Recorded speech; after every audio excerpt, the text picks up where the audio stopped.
Hello friends, आज मैं आपके साथ करूंगा मनी इन बैंकिंग या फिर मैक्रो इकोनॉमिक्स का एक मेन टॉपिक जिसको हम कहते हैं कमर्शियल बैंक्स। तो कमर्शियल बैंक्स क्या होते हैं, इनका काम क्या होता है, ये पूरा डिटेल में डिस्कस करूंगा। तो ये वीडियो थोड़ी सी लंबी होने वाली है, मगर ज़्यादा लंबी फिर भी नहीं होगी। तो चलिए शुरू करते हैं। तो commercial banks are those financial institutions who accept deposits, लोगों से पैसे एक्सेप्ट करते हैं और वेरियस टाइप्स ऑफ जो अकाउंट्स हैं उसमें डालते हैं from the people and gives loans for the purpose of consumption and investment. तो कमर्शियल बैंक्स बेसिकली वो फाइनेंशियल इंस्टीट्यूशन है जो लोगों से पैसे एक्सेप्ट करके वेरियस टाइप्स ऑफ अकाउंट्स में डालते हैं और लोगों को वेरियस टाइप्स ऑफ लोन्स देते हैं, प्रोड्यूसर्स को इन्वेस्टमेंट के लिए और कंज्यूमर्स को कंजम्पशन के लिए। Besides commercial banks these days perform besides commercial banks these days performs various other functions also। तो कमर्शियल बैंक्स के और भी कई काम निकल के आ रहे हैं, जैसे जैसे दिन ब दिन हमारा फाइनेंशियल सिस्टम जो है वो और ज़्यादा स्ट्रांग होता जा रहा है और नए नए फंक्शंस निकल के आ रहे हैं। That is credit creation, transfer of funds etcetera etcetera. अब ये क्या चीज़ होती है, हम नेक्स्ट पेज पे चलते हैं और थोड़ा डिटेल में करते हैं। तो फंक्शंस ऑफ कमर्शियल बैंक्स के कमर्शियल बैंक्स के मेन काम क्या हैं। मेन काम में सबसे पहले प्राइमरी फंक्शन। प्राइमरी फंक्शन वो फंक्शन है जो बहुत ज़्यादा ज़रूरी है, जिनके बिना काम बिल्कुल भी नहीं चलेगा। इसमें नंबर 1 आ जाता है एक्सेप्टिंग डिपॉजिट्स। तो कमर्शियल बैंक्स का सबसे मेन बिजनेस क्या है, लोगों से पैसे एक्सेप्ट करना। अगर लोगों से पैसे एक्सेप्ट ही नहीं करेगा तो पैसे कहाँ से आएंगे उसके पास, ठीक है ना। तो commercial banks accept deposits from the public. People can deposit their cash balances in either of the following account. तो लोग बैंक में पैसे डालने जाते हैं, जमा करवाने जाते हैं और कई टाइप ऑफ अकाउंट्स होते हैं। कौन कौन से टाइप्स ऑफ अकाउंट्स होते हैं वो शुरू करते हैं। तो सबसे पहला fix deposit account. Fix deposit account एक ऐसा अकाउंट होता है जिसको एफडी भी कहते हैं। इसके अंदर लोग फिक्स टाइम के लिए एक fixed amount of money fix time के लिए बैंक के पास रख देते हैं और इस पे रेट ऑफ इंटरेस्ट काफ़ी अच्छा मिलता है। अगर आप फिक्स डिपॉजिट अकाउंट को टाइम डिपॉजिट अकाउंट भी कहते हैं। अगर आप टाइम से पहले, फॉर एग्जांपल मैंने 1 लाख रुपए बैंक के पास एफडी कर दी, फिक्स्ड कर दिए, तो मुझे 5 साल के लिए फिक्स कर दिए। अगर मैं 5 साल से पहले निकालूंगा तो जो मुझे रेट ऑफ इंटरेस्ट मिलना था वो नहीं मिलेगा, मतलब कम मिलेगा। जितने टाइम के लिए रखा उतने हिसाब से कैलकुलेट करके बैंक दे देगा।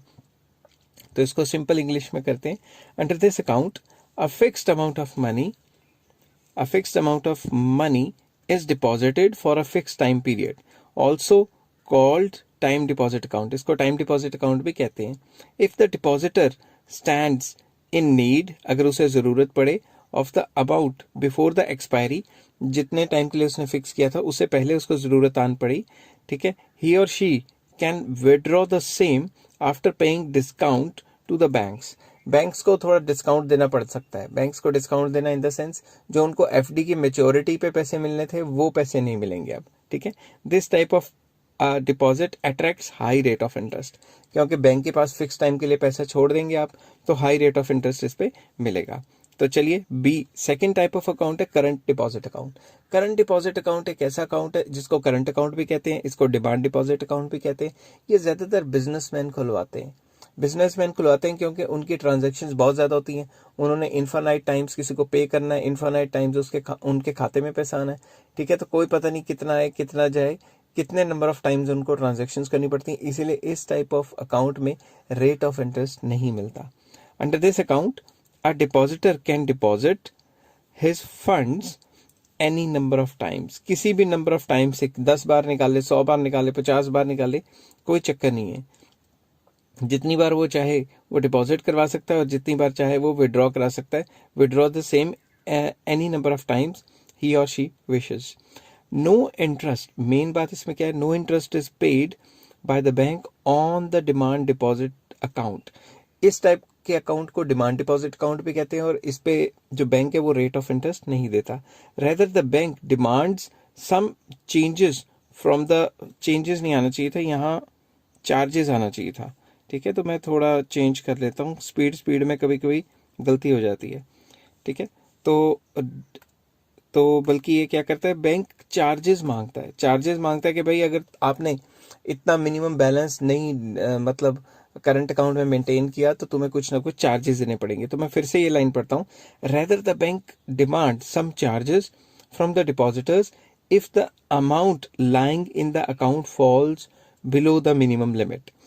जैसे हर एक करंट अकाउंट की एक लिमिट होती है कि 10,000 का, 20,000 का, 50,000 का, तो उनको क्वार्टरली वो मेंटेन करना है. अगर वो मेंटेन नहीं करते तो बैंक कोई ना कोई चार्जेस काट लेता है. जैसा कि मैं पहले कह चुका हूँ, it is also called demand deposit account, demand liability account and checking account in USA में इसको चेकिंग अकाउंट भी कहा जाता है.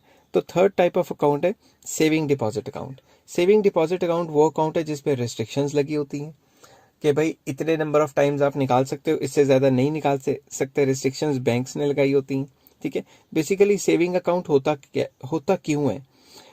This account is meant for encouraging the small house hold savings. Small savings या हाउस होल्ड सेविंग्स को encourage करने के लिए इस टाइप का बैंक है वो इस टाइप के अकाउंट्स को मतलब मेंटेन करता है ताकि लोग अपनी थोड़ी थोड़ी सेविंग्स करें.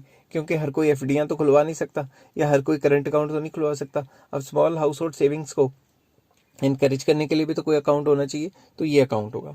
Bank page interest on this account although its rate is very less, rate is less than the rate of interest paid in fixed amount. इसमें रेट ऑफ इंटरेस्ट मिलता है मगर एफडी की तरह बहुत ज़्यादा नहीं होता.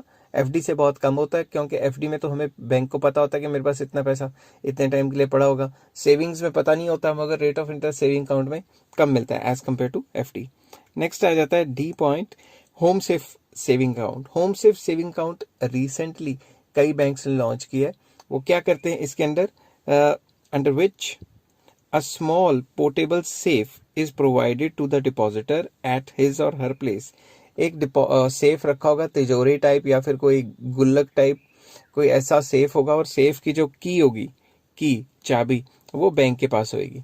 आप जब भी कन्वीनियंट है, रात दिन सुबह शाम, जब भी आपको पैसे आते हैं आप क्या करते हो? आप उसमें डाल देते हो. Depositors put his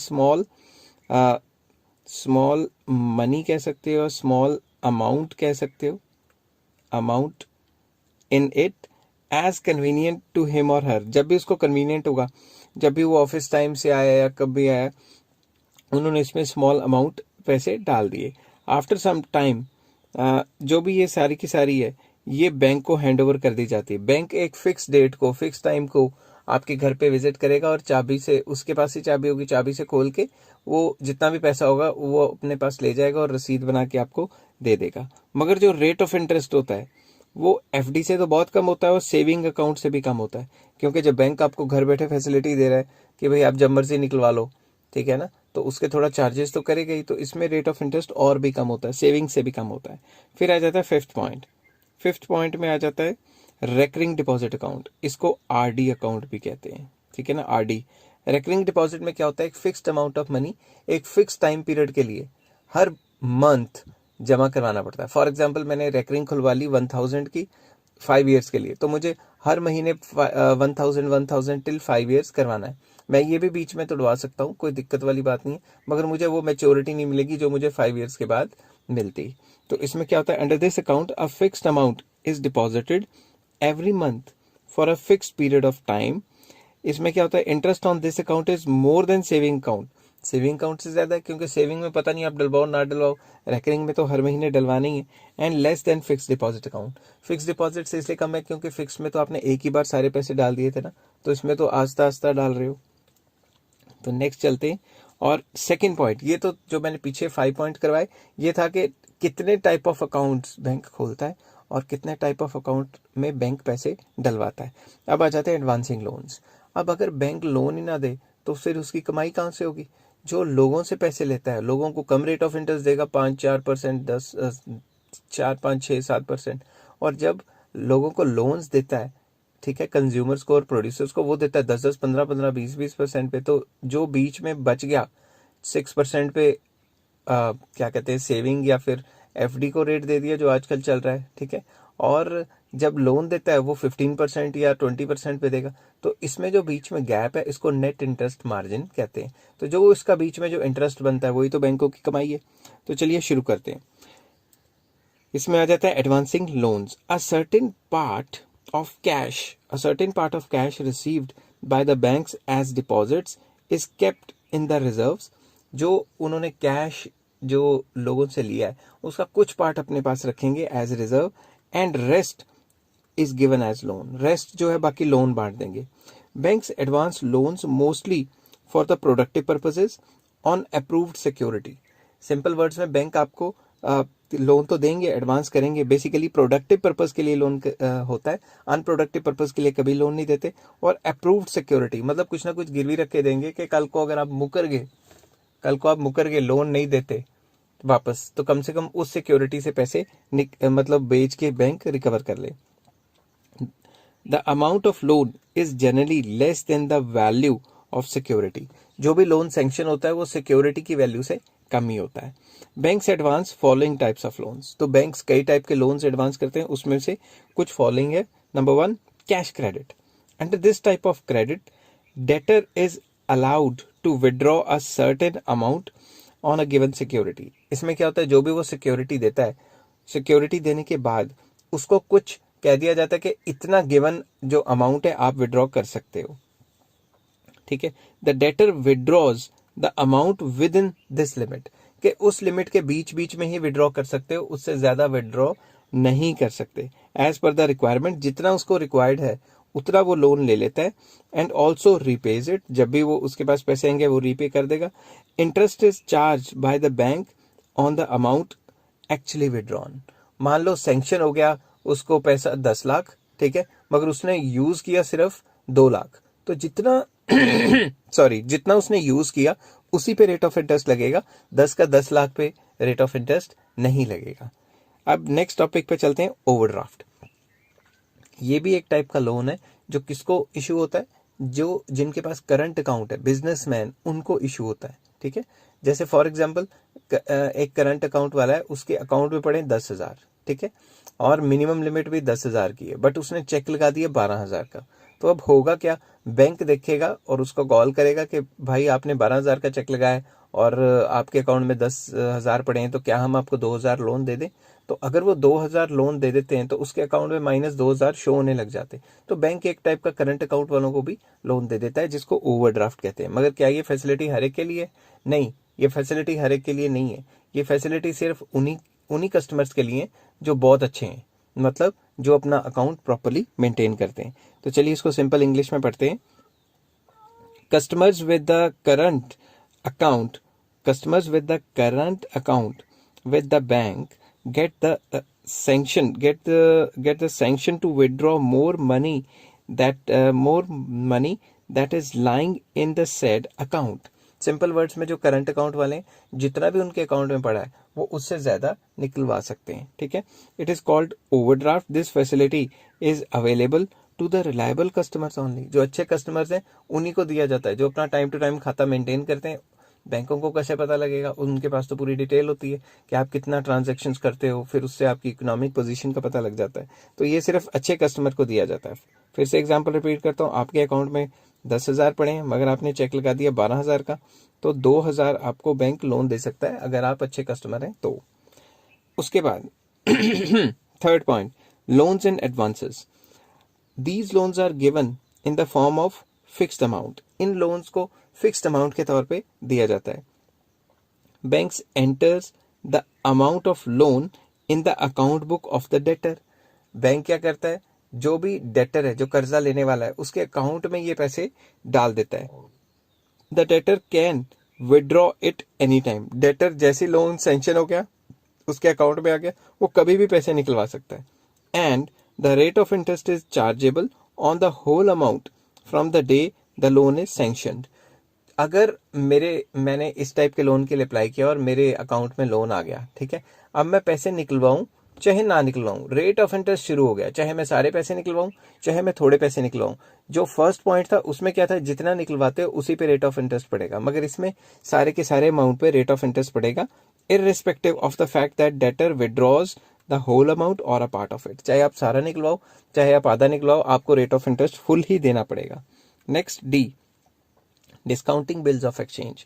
discounting bills of exchange भी एक इंपॉर्टेंट मेथड है। इसमें क्या होता है, banks gives advance to their clients on the basis of their bills of exchange before the maturity of such bills.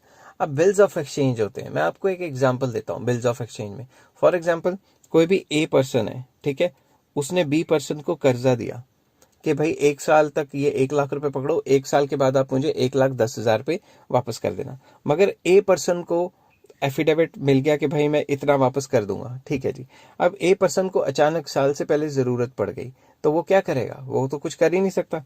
वो बिल ऑफ एक्सचेंज लेके bank के पास जाएगा कि भाई मैंने 1 साल के बाद इस इंसान से 1,10,000 रुपये लेने, आप ऐसे करो, मुझे अभी जरूरत है, आप मुझे 1 लाख ही दे दो, आप 10,000 फालतू ले लेना उससे। तो बैंक देखेगा अगर उसको ज्यादा कन्वीनियंट है, क्या पता वो 1 लाख दे, क्या पता वो 90,000 दे, और जो बीच का जो मार्जिन है वो उसका प्रॉफिट। समझ गए ना बात? तो इसमें क्या होता है, banks give advance to their clients on the basis of bills of exchange before the maturity of such bills. Maturity से पहले ही एक बंदे को जिसको चाहिए उसको पैसे दे देगा, और जो बिल ऑफ एक्सचेंज है वो अपने नाम कर लेगा। A deduction is made, deduction करेगा out of the face value of the bill. जो फेस वैल्यू, जितने टोटल पैसे देने थे उसमें से कुछ डिडक्ट करके उसको दे देगा ए पर्सन को, ठीक है। For a period till for a period the bill is yet to run. तो जितने टाइम रह गया है उसके हिसाब से डिस्काउंट करके कुछ दे देगा पैसे। This deduction is called discounting of bill. इस डिडक्शन को डिस्काउंटिंग ऑफ बिल कहते हैं। सारे के सारे पैसे अगर उसको दे देता तो बैंक को क्या फायदा हुआ, ठीक है ना। तो the bills are discounted at market rate of interest. Bills को मार्केट रेट ऑफ इंटरेस्ट पे डिस्काउंट किया जाता है on the expiry of maturity period. तो जो भी मेच्योरिटी पीरियड है उस पे उसको सेटल कर दिया जाता है। The amount mention in the bill is collected from the party concerned bye the bank. तो बैंक इससे पैसा ले लेगा। समझ गए बात? इसको बिल ऑफ एक्सचेंज देगा कि भाई तुमने इतना इतना प्रॉमिस किया था, अब मुझे पैसे दो। तो बैंक इससे बी पर्सन से सारे के सारे पैसे ले लेगा, और जो इसको नेट बच गया वो इसका प्रॉफिट हो गया, रेट ऑफ इंटरेस्ट जो इसको मिलना था। नेक्स्ट आ जाता है ई पॉइंट। इसमें क्या होता है, इन्वेस्टमेंट इन गवर्नमेंट सिक्योरिटीज। जब भी गवर्नमेंट को जरूरत होती है तो गवर्नमेंट अपनी सिक्योरिटीज निकालती है, या बॉन्ड्स निकालती है, या ट्रेजरी बिल्स निकालती है, ठीक है। मोर ओवर गवर्नमेंट जब मार्केट में एक्सेस लिक्विडिटी हो जाती है उसको भी इरेज करने के लिए ये सारे काम करती है। तो जब भी बैंक्स या फाइनेंशियल इंस्टीट्यूशंस गवर्नमेंट सिक्योरिटीज खरीदते हैं तो वो भी तो एक टाइप का लोन ही देते हैं ना बैंक को। Banks prefer to buy government securities as they are considered to be the safest investment. अगर वो कोई आम इंसान को लोन दें या किसी फैक्ट्री मालिक को दें, अगर वो भाग गया फिर। अब अगर गवर्नमेंट सिक्योरिटीज खरीदेगी तो गवर्नमेंट तो कभी भी भागती नहीं है। गवर्नमेंट किसी भी पार्टी की हो, गवर्नमेंट की लायबिलिटी तो गवर्नमेंट की है, गवर्नमेंट तो पैसे देती देती है। Purchasing of government securities by the commercial banks. तो बेसिकली ये क्या कहते हैं, मैं फिर से लाइन पढ़ता हूँ। Purchasing of government securities by the banks tent amounts to advancing loans by them to the government. Basically जब भी वो सिक्योरिटीज सरकार की खरीदते हैं तो सरकार को जब पैसे चाहिए होते हैं गवर्नमेंट तभी तो निकालती है ना, तभी तो निकालती है सिक्योरिटीज। तो एक टाइप का वो किसको लोन दे रहे हैं, गवर्नमेंट को लोन दे रहे हैं, ठीक है। तो ये 5 टाइप के लोन्स थे। अब थर्ड पॉइंट इसमें आ जाता है क्रेडिट क्रिएशन, जो मेन पॉइंट है। पहला था एडवांसिंग लोन्स, ठीक है। दूसरा था, नहीं, पहला था एक्सेप्टिंग डिपॉजिट्स, दूसरा था एडवांसिंग लोन्स, एंड थर्ड आ गया credit creation. Credit creation basically simple words में क्या होता है, सिंपल वर्ड्स में लोगों की income is equals to consumption plus investment. ये इन्वेस्टमेंट लोग बैंक्स में करते हैं और बैंक्स इसी के ऊपर लोन्स दे देते हैं, लोगों के पैसों को ही आगे लोन्स में बांट देते हैं, उसको क्रेडिट क्रिएशन कहते हैं। इसके ऊपर मैं डेडिकेटेड वीडियो बनाने वाला हूँ क्रेडिट क्रिएशन प्रोसेस पे। तो चलिए क्रेडिट क्रिएशन का सिंपल लैंग्वेज में यहाँ मतलब पढ़ लेते हैं। Most important function of commercial banks these days, क्योंकि बैंक लोन के बिना तो चल ही नहीं सकता। Banks create credit by offering loans from primary deposits. Primary deposit होता है जो लोगों ने जमा करवाए हैं, and most of the times the amount of total loans is more than the total primary deposits. तो कई बार ऐसा होता है बैंक के पास जितना पैसा आया होता है ना, बैंक उससे भी कई गुना ज्यादा लोन दे देता है। इसलिए तो मार्केट में मनी सप्लाई बढ़ा देते हैं बैंक, लोन दे दे के। इसीलिए मॉनेटरी पॉलिसी इनको कंट्रोल करने के लिए बनाई गई होती है कि तुमने ज्यादा लोन देना है या तुमने कम लोन देना है। तो चलिए ए पॉइंट जो है प्राइमरी फंक्शन वो तो खत्म हो गया। अब सेकेंडरी फंक्शन करते हैं और ये काफी आसान है। सेकेंडरी फंक्शन में पहला पॉइंट आ जाता है एजेंसी फंक्शन। तो banks acts as a agent to their customer in a following manner. तो बैंक्स हमारे एजेंट भी होते हैं। कैसे? पहला, collection and payment of various items. वो हमारे बिहाफ पे कई पेमेंट्स कलेक्ट करते हैं और कई पेमेंट्स देते हैं। For example, banks collect checks.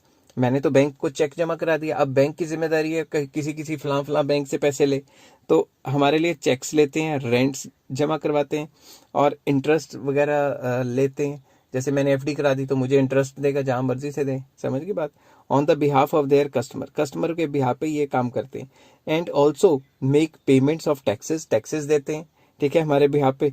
Insurance premium देते हैं on their behalf.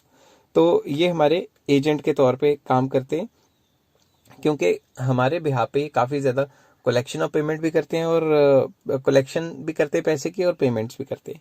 Number 2, purchase and sale of securities. ये जितने भी सिक्योरिटीज़ मतलब शेयर्स वगैरह हैं, अगर हमने खरीदने हैं तो जो फुल टाइम ब्रोकर होता है वो बैंक ही होता है हमेशा, ज़्यादातर।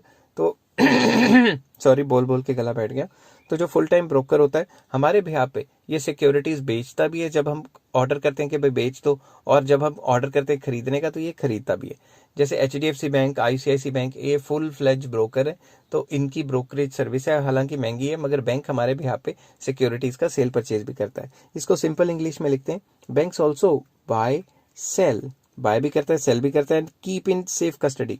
अगर हम खरीद के रख लेते हैं तो हमारा सेफ कस्टडी में हमारे सिक्योरिटीज या शेयर्स को रख लेता है on the behalf of their customer, customer के बिहाफ पे। तो इसमें थर्ड पॉइंट आ जाता है ट्रस्टी एंड एग्जीक्यूटर। बैंक्स क्या है? Banks are the trustee and executor of the property of their customers on their advice.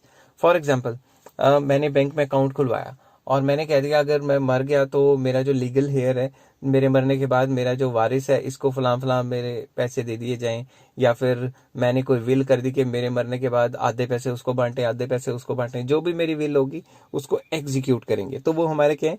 Trustee and executor banks हैं। नेक्स्ट आ जाता है fourth point, remitting the money. Bank क्या करते हैं? एक जगह से दूसरी जगह पैसे रिमिट कर देते हैं, जो कि बहुत आसान है बैंकिंग के थ्रू।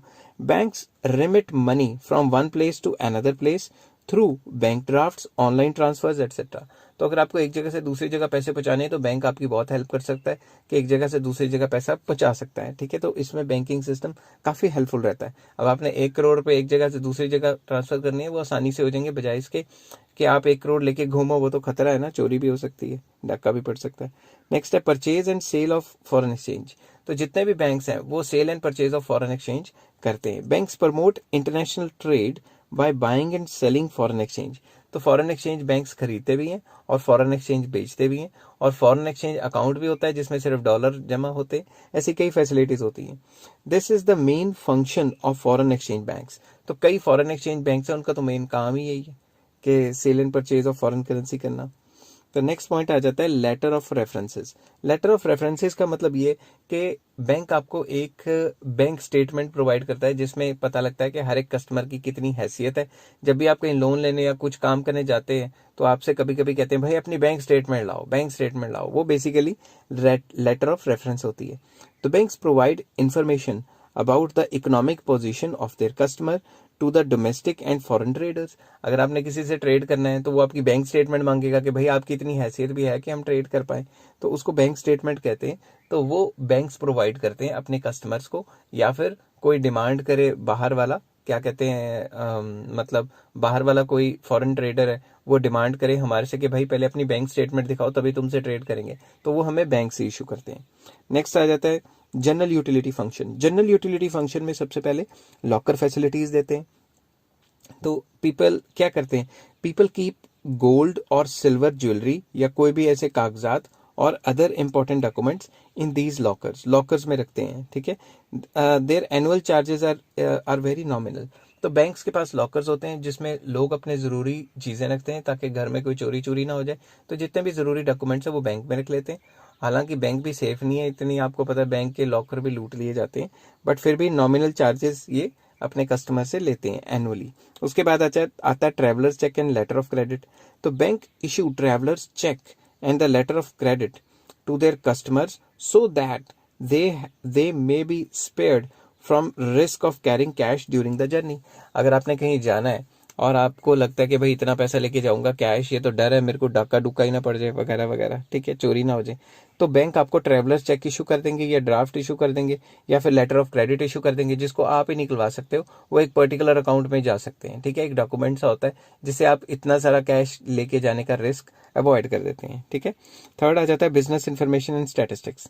तो banks gives advice to their customers on financial matters on the basis of business information and statistical data collected by them. जब भी वो कोई डाटा कलेक्ट करते हैं उनको पता लगता रहता है कि आने वाले टाइम में ऐसा होगा वैसा होगा। तो इसीलिए जब भी आप बैंक्स में जाते हैं तो आपको सलाह देते हैं भाई ऐसा कर लो वैसा कर लो, म्यूचुअल फंड में डाल लो, इधर कर लो उधर कर लो। हालांकि उनकी कमीशन होती है मगर वो on the basis of data अपने कस्टमर्स को हमेशा एडवाइस करते रहते हैं। नेक्स्ट आ जाता है help in transportation of goods. Banks जो है ट्रांसपोर्टेशन ऑफ गुड्स में भी काफ़ी हेल्प करते हैं। तो होता क्या है, big businessman after consigning goods to their retailers send the railway receipt to the bank. जब भी बिग बिजनेस हाउसेस कुछ भी बड़ी चीज ट्रांसफर कर रहे होते हैं तो वो रेलवे की रिसीट बैंक को दे देते हैं जिससे उन्होंने भेजा है, सामान भेजा है बाय रेल या बाय एयर, वो सामान जो भी भेजा है वो बैंक को दे देते हैं वो receipt. The retailers get this receipt from the bank on the payment of the value of consignment. तो वो बैंक में उतने पैसे जमा करवा देते हैं और बैंक उनको रसीद दे देता है कि ये पकड़ो जी फलां फलां जगह पे तुम्हारा सामान पड़ा है। Having obtained the railway receipt from the banks they get delivery from the consignment delivery of the consignment from railway goods office. तो होता क्या है, रेलवे गुड्स ऑफिस जाके या जो एयरपोर्ट वगैरह जाके जो भी कस्टम है वो क्लियर करके तो वो सारा का सारा माल ले लेते हैं। तो सिंपल वर्ड्स में बिजनेसमैन उसने रिटेलर को पहुंचाने के लिए बीच में बैंक का सहारा लिया। ठीक है, बैंक के थ्रू ट्रांसपोर्टेशन किया क्योंकि उसको और भी काम होंगे तो बैंक को बिचौलिया बना लिया, बैंक को इंटरमीडियरी बनाया जिसके लिए बैंक ने उससे अच्छी खासी फीस ली। नेक्स्ट आ जाता है सोशल फंक्शन। सोशल फंक्शन में बैंक्स क्या करते हैं, कैपिटल फॉर्मेशन करवाते हैं, इन्वेस्टमेंट्स करवाते हैं। People deposit their savings in the banks and banks invest the same in productive activities. Bank सिर्फ प्रोडक्टिव काम के लिए लोन देगा, मतलब इन्वेस्टमेंट कराएगा। दस बैंक्स या they help to accelerating the rate of growth या rate of capital formation and economic development process. तो बैंक्स उन सेविंग्स को प्रोडक्टिव काम के लिए देता है और वो पैसे अच्छी जगह पे इन्वेस्ट होते हैं तो मुल्क की भी तरक्की होती है और कैपिटल फॉर्मेशन भी हो जाती है। Second point, inducement to innovations. Innovations को इंड्यूस करता है। तो होता क्या है, by providing credit to entrepreneurs banks entrepreneurs को लोन देते हैं। Banks encourage innovations. बैंक्स क्या करते हैं, इनोवेशंस को एनकरेज करते हैं, मतलब ज्यादा से ज्यादा लोन्स देने को एनकरेज करते हैं। किनको देते हैं, उन एंटरप्रेन्योर्स को जो नए नए काम खोल रहे हैं। जैसे इंडिया में स्टार्टअप इंडिया, ये इंडिया वो इंडिया, ऐसे मेक इन इंडिया ऐसे शुरू हुए तो उसके अंदर कई जो लोग थे उनको लोन्स दिए गए। तो उससे क्या होता है, which results in the production of new goods, नए नए टाइप के गुड्स आते हैं। It has a positive effect on economic development of the country. तो नई नई चीज़ों पर इन्वेस्टमेंट होगी तो उससे क्या होगा, इनोवेशंस बढ़ेंगी और जितनी ज़्यादा इनोवेशंस बढ़ेंगी उतना ही हमारे कंट्री का या हर एक कंट्री का फायदा होगा। नेक्स्ट आ जाता है third point, impact on the rate of interest. तो रेट ऑफ इंटरेस्ट को बैंक इम्पैक्ट डालते हैं। ठीक है, banks determine the rate of interest to encourage entrepreneurs and traders to make their investments which results in the development of the industry and trade। तो banks क्या करते हैं, rate of interest को determine करते हैं, ऐसा रेट ऑफ इंटरेस्ट रखते हैं जिसके के अंडर प्रोड्यूसर्स और कंज्यूमर्स ज़्यादा से ज़्यादा लोन लें और एनकरेज फील करें। अगर प्रोड्यूसर ज़्यादा से ज़्यादा लोन लेगा तो आपको पता ही है जितना ज़्यादा लोन लेगा प्रोड्यूसर उतना ज़्यादा इन्वेस्टमेंट्स करेगा। ठीक है, और जितना कंज्यूमर लोन के लिए रेट ऑफ इंटरेस्ट कम रखेंगे उतना ही हम भी एनकरेज होंगे कि हम गाड़ी ले लें, कुछ घर ले लें या फिर कोई चीज़ बड़ी चीज़ ईएमआई या इंस्टॉलमेंट्स वगैरह पे ले लें। तो रेट ऑफ इंटरेस्ट को इम्पैक्ट डालता है। फोर्थ पॉइंट आ जाता है role in the development of rural sector. Rural sector जो होता है, विलेजेस वगैरह, उनको सस्ते में लोन देता है ताकि उनकी डेवलपमेंट हो। तो banks provide loans to the farmers at low rate of interest for the purchase of agriculture tools and equipments, ताकि वो ट्रैक्टर वगैरह या फिर और कई टूल्स खरीद सके। Due to this reasons farmers are enable to increase agriculture production. इसी की वजह से फार्मर्स को जब लोन मिलता है, सस्ते रेटों पर लोन मिलता है, तो वो ट्रैक्टर वगैरह, ज़मीन वगैरह, कई चीज़ें खरीदते हैं, टूल्स एंड मशीन्स, जिससे कि प्रोडक्शन एंड प्रोडक्टिविटी दोनों बढ़ जाती है। फिफ्थ आ जाता है helpful in pushing up the demand. Demand को बढ़ाने का काम करते हैं। फॉर एग्जाम्पल, जिस भी कंट्री में बैंकिंग फैसिलिटीज़ अच्छी हैं उसमें उतना ही ज़्यादा लोन्स अच्छे तरीके से दिया जाता है। और अगर लोन्स अच्छा दिया जाएगा और मंथली इंस्टॉलमेंट फैसिलिटी वगैरह दी जाएगी तो लोग इंस्टॉलमेंट पे कई चीज़ें ले लेंगे। जब चीज़ें लेंगे तो उन चीज़ों की डिमांड बढ़ेगी। Demand for good is low in under develop countries. Under develop countries में जो डिमांड फॉर गुड्स है लो होती है। ठीक है, तो बैंक इसमें क्या करते हैं, Banks provide loans to their customer to enable them to buy consumer goods. उनको encourage करते हैं ताकि वो consumer goods ज़्यादा से ज़्यादा खरीदें, which raise the demand and also result in the increase in production of such goods. उससे क्या होगा, goods की demand भी बढ़ेगी और production भी बढ़ेगी, तो economy को थोड़ा push मिलेगा.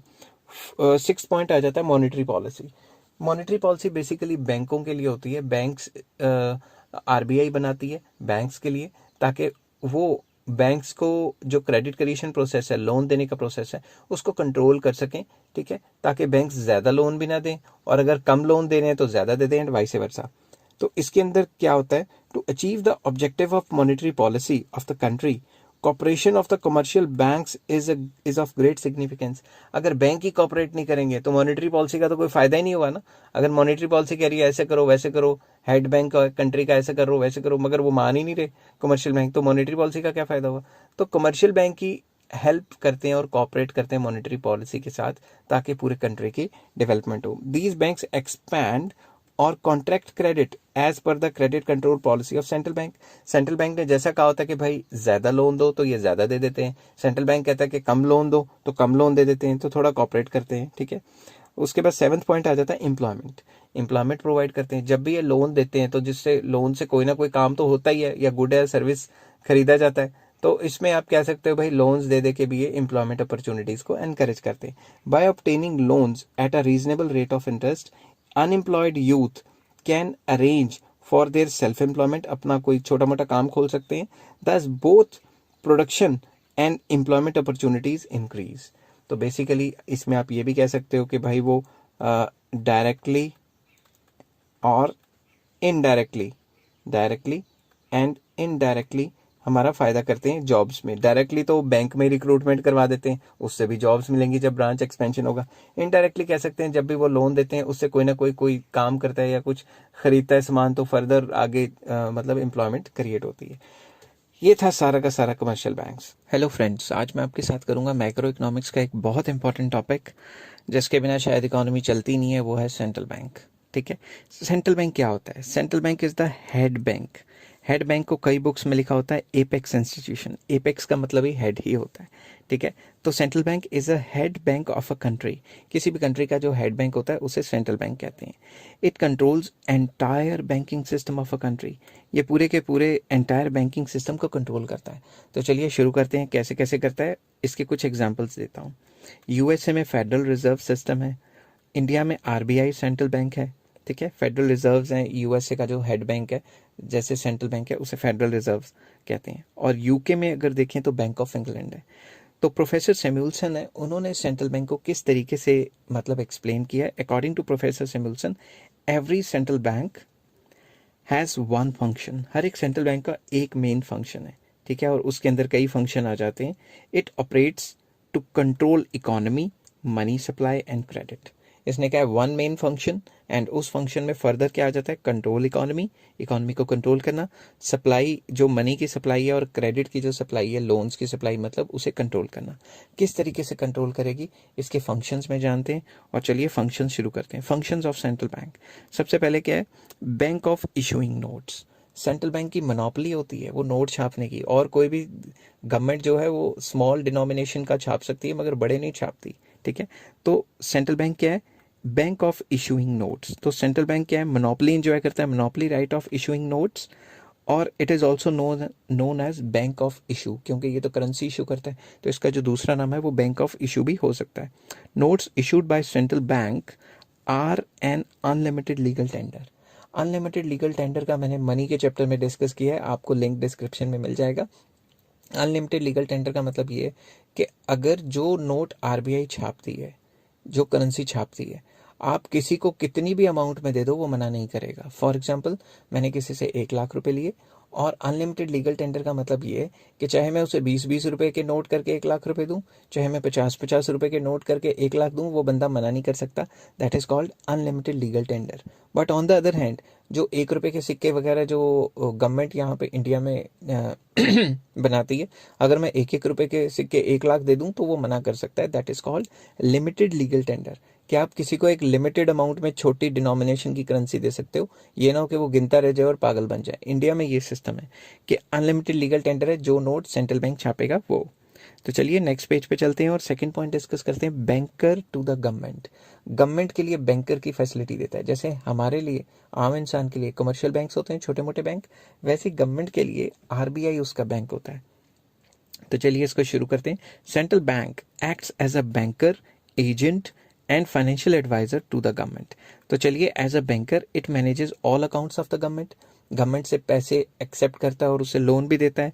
As an agent it buys and sell securities on the behalf of government, government के बिहाफ पे सिक्योरिटीज खरीदता भी है और सिक्योरिटीज को बेचता भी है। सिक्योरिटीज को कैसे खरीदता कैसे बेचता है इसको आपको वेट करनी पड़ेगी, मॉनेटरी पॉलिसी में जल्द लेके आऊंगा। And third part, as an advisor it frames the policies to regulate the money market. जो भी मनी मार्केट है उसके लिए पॉलिसीज बनाता है, ठीक है। Money market basically short term के लिए होता है और कैपिटल मार्केट लॉन्ग टर्म के लिए कहा जाता है, बट ओवरऑल फाइनेंशियल सिस्टम के लिए ये रूल्स रेगुलेशंस बनाता है। तो ये क्या है, बेसिकली गवर्नमेंट के लिए बैंकर भी है, गवर्नमेंट का एक एजेंट भी है और गवर्नमेंट को एडवाइस करता है कि time to time financial system के लिए कैसे रूल्स रेगुलेशंस बनाने हैं। तो चलिए थर्ड पॉइंट पे चलते हैं। थर्ड पॉइंट में बैंकर्स बैंक, मतलब ये बैंकों का बैंक है। जैसे हम बैंकों में पैसे जमा करवाते हैं और लोन लेते हैं, सिमिलरली ये क्या करते हैं, सिमिलरली जो बैंक हैं, कमर्शियल बैंक, छोटे बैंक, वो सेंट्रल बैंक के पास पैसे जमा कराते हैं और सेंट्रल बैंक से पैसे निकलवाते हैं। तो उन छोटे बैंकों का बैंक क्या है, सेंट्रल बैंक। तो चलिए शुरू करते हैं। एक तो ये बैंकर्स बैंक है और दूसरा सुपरवाइजरी रोल। तो सबसे पहले it offers loans to commercial banks and accept deposits from them. तो सबसे पहले द रेट, ये इंपॉर्टेंट चीज़ है, मैं मार्क कर रहा हूँ important, the rate at which central bank offers loans to commercial banks short term के लिए, उसे कहते हैं रेपो रेट। रेपो रेट वो रेट है जिसमें शॉर्ट टर्म के लिए सेंट्रल बैंक कमर्शियल बैंक को लोन्स प्रोवाइड करता है, ठीक है। And the rate at which commercial banks park their surplus funds, commercial banks के पास जितने भी सरप्लस फंड्स होते हैं वो आरबीआई में या सेंट्रल बैंक में जमा कराता है।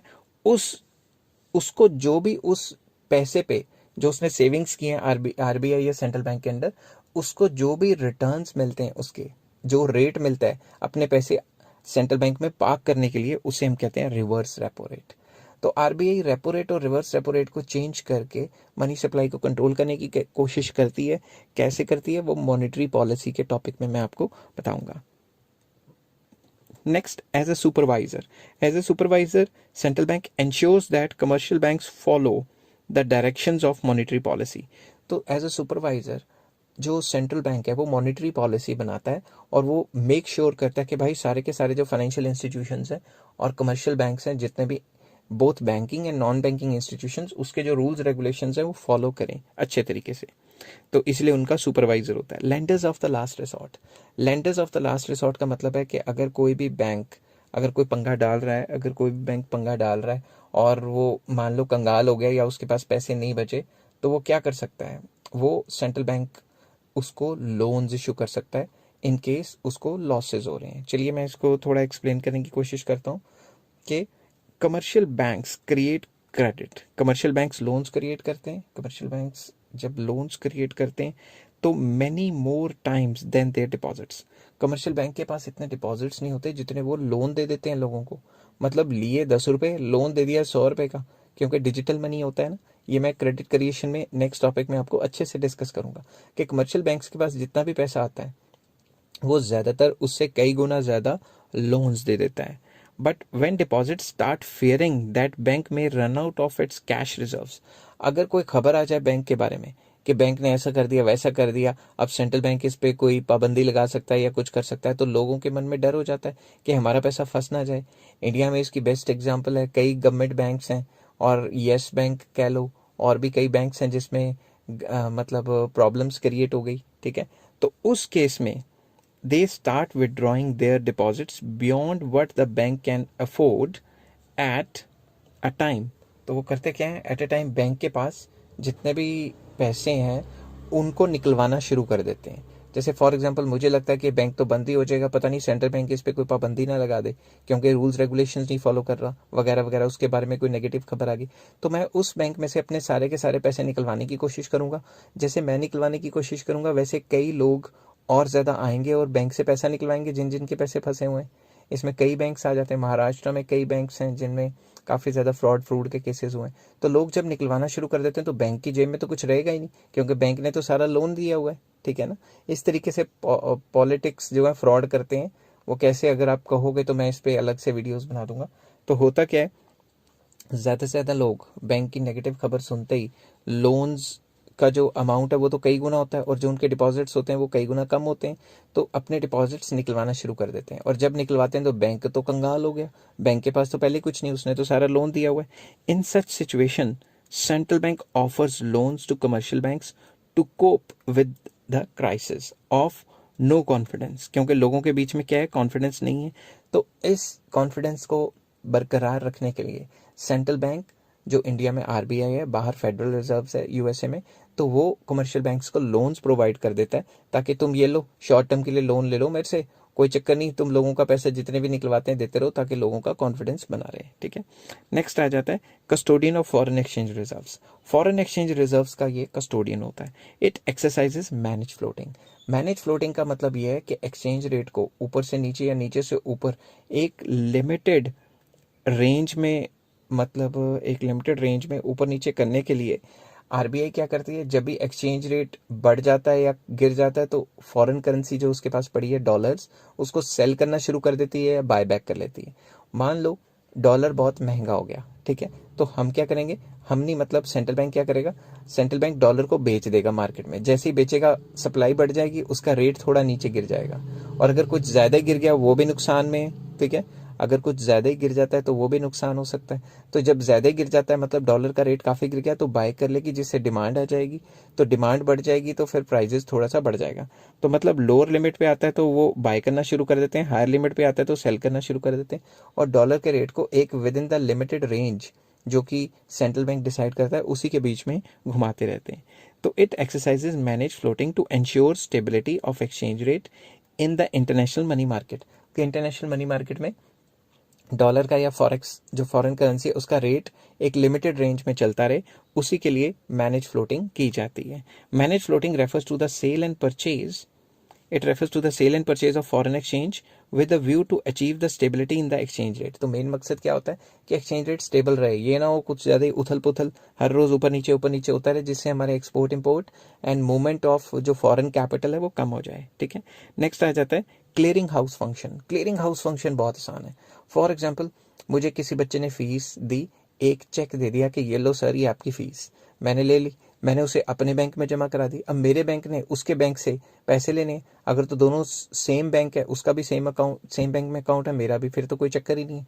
मगर उसका बैंक किसी और अकाउंट में, मतलब उसका अकाउंट किसी और बैंक में और मेरा अकाउंट किसी और बैंक में, तो मैंने उस बैंक का चेक अपने बैंक में जमा करवा दिया। अब मेरे बैंक ने क्या करना है, उसके बैंक से पैसे लेने हैं ना, तो ये आरबीआई क्या करता है, आरबीआई के पास जितने भी पैसे उन बैंक्स के पड़े हुए हैं, जो रिजर्व्स पड़े हुए हैं, उसी में से लेन देन करके क्लियर करा देता है। उसे क्लियरिंग हाउस फंक्शन कहते हैं।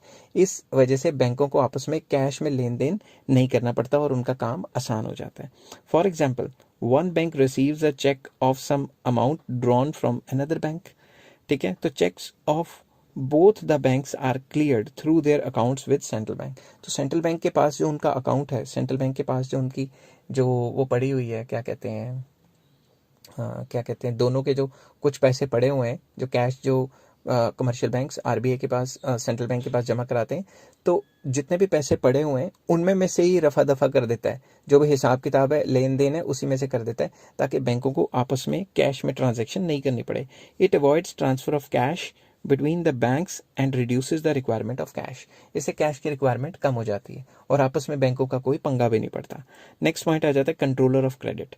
It deals with increasing or decreasing the supply of money in an economy by regulating the credit creation process of commercial banks. तो बेसिकली आरबीआई या सेंट्रल बैंक किसी भी कंट्री का क्या करता है, रेगुलेट करने की कोशिश करता है, कंट्रोल करने की कोशिश करता है क्रेडिट को। क्रेडिट बेसिकली क्या होते हैं, लोन्स। अब मैं आपको एक एग्जांपल देता हूँ। फॉर एग्जांपल, मार्केट में आया हुआ डिप्रेशन। डिप्रेशन जब आता है तो इकॉनमी नीचे चली जाती है, और जब इकॉनमी नीचे जाती है तो डिमांड भी नीचे चली जाती है, क्योंकि जॉब लॉसेज हो रहे होते हैं और इकॉनमी में पैसा नहीं होता, डेफिशिएंट डिमांड होती है, डिमांड की भी कमी होती है, मार्केट में सामान नहीं बिकता।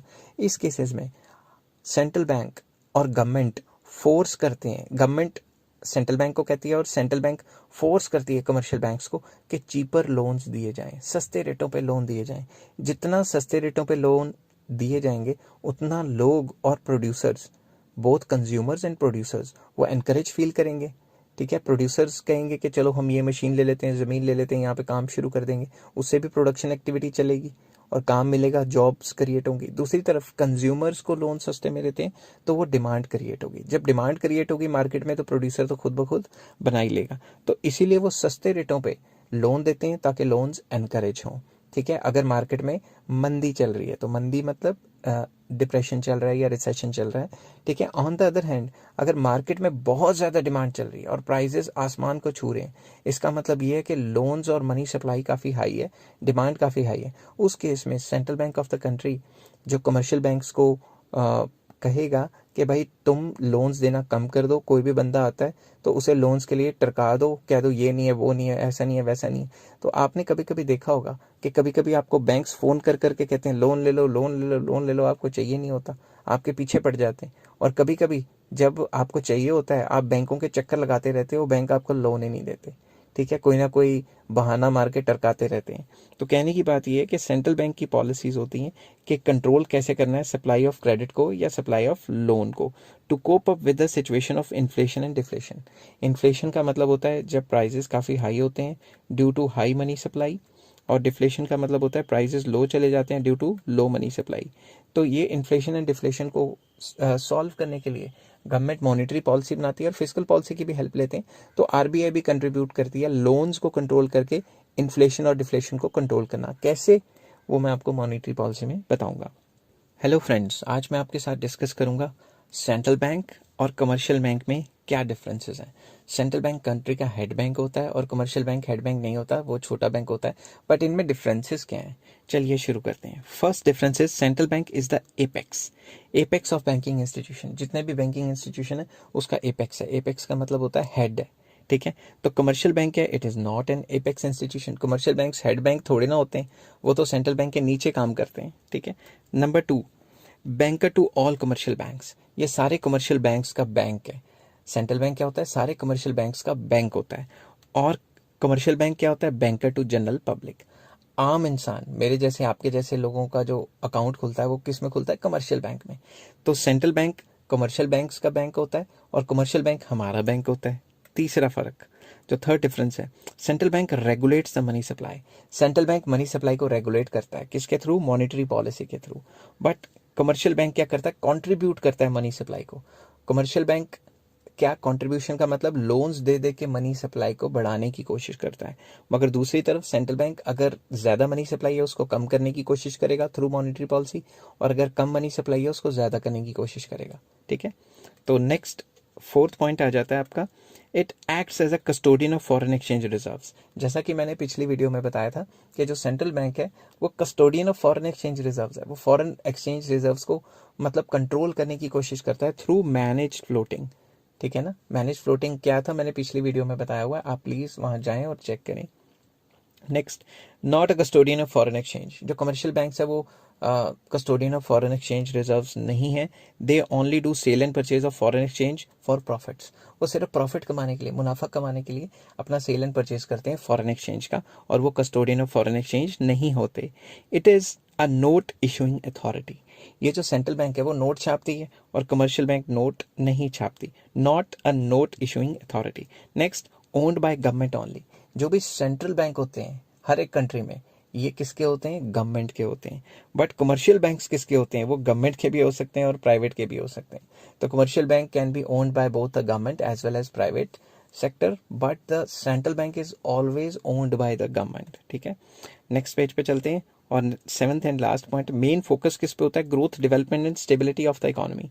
बेसिकली मेन फोकस होता है वेलफेयर ऑफ द कंट्री, मगर इसमें मेन फोकस किस में होता है, प्रॉफिट मैक्सिमाइजेशन। इसमें तो होता है कि जितना ज़्यादा से ज़्यादा प्रॉफिट आ जाए, ज़्यादा से ज़्यादा लोन दे दो, लोन ज़्यादा रेट ऑफ इंटरेस्ट पे दो, और जो भी पैसा आता है रेट ऑफ इंटरेस्ट वो उनका प्रॉफिट है, और जो लोग पैसे जमा कराते हैं उस पर रेट ऑफ इंटरेस्ट दिया जाता है। तो जो जो गैप है between the rate of interest on deposits and rate of interest on loans, it is called net interest margin, net interest margin. और जो नेट इंटरेस्ट मार्जिन होता है वो ही इनका प्रॉफिट होता है। ठीक है, आई होप ये सारी चीज़ें आपको समझ आ रही होंगी। अगर हेलो फ्रेंड्स, मैं आज आपके साथ मैक्रो इकोनॉमिक्स का एक बहुत इंपॉर्टेंट टॉपिक डिस्कस करूंगा जिसे कहते हैं क्रेडिट क्रिएशन। अभी क्रेडिट क्रिएशन होता क्या है? बहुत आसान है, तो चलिए शुरू करते हैं। It refers to power of the banks which enables them to expand their secondary deposits through loans, advances and investment more than their primary deposits. अब ये चीज़ आपको समझनी थोड़ी मुश्किल लग रही होगी, मैं आपको इसको सिंपल लैंग्वेज में समझाता हूँ। फॉर एग्जाम्पल, आपकी इनकम क्या होती है? Income is equals to consumption plus saving. कई लोग इन्वेस्टमेंट भी करते हैं, ये सेविंग आप कहाँ करते हो? बैंक्स में। ठीक है, और ज़्यादातर बैंक्स इसी सेविंग के ऊपर आगे क्या दे देते हैं? लोन्स। तो क्रेडिट क्रिएशन एक ऐसा प्रोसेस है जिसमें बैंक आपकी सेविंग पे किसी और को लोन देता है और वो फर्दर इन्वेस्टमेंट करते हैं जिससे कि जीडीपी बढ़ती है, एम्प्लॉयमेंट बढ़ती है और बहुत पॉजिटिव असर रहता है। तो किसी और का पैसा किसी और को लोन में दे दिया बैंकों ने, और वो अपनी जिम्मेदारी लेते हैं कि आपके पैसे जब भी आपको चाहिए होंगे वो डिमांड डिपॉजिट्स के थ्रू आपको दे देंगे। इस प्रोसेस को क्रेडिट क्रिएशन कहा जाता है। अब मैं दोबारा रीड करता हूँ। It refers to power of banks, ये बैंकों की ऐसी पावर है which enables them to expand their secondary deposits. Secondary deposits basically loans को कहते हैं। इसको मैं ज़्यादा डिटेल में आगे डिस्कस करने वाला हूँ कि वो सेकेंडरी डिपॉजिट्स को लोन्स या एडवांसेस एंड इन्वेस्टमेंट के थ्रू बढ़ाते हैं। ठीक है, मोर देन प्राइमरी डिपॉजिट्स। अब ये प्राइमरी डिपॉजिट्स भी क्या होते हैं, इसको भी डिस्कस करते हैं। चलिए नेक्स्ट पेज पे चलते हैं। नेक्स्ट आ जाता है through credit creation commercial banks helps in increasing money supply.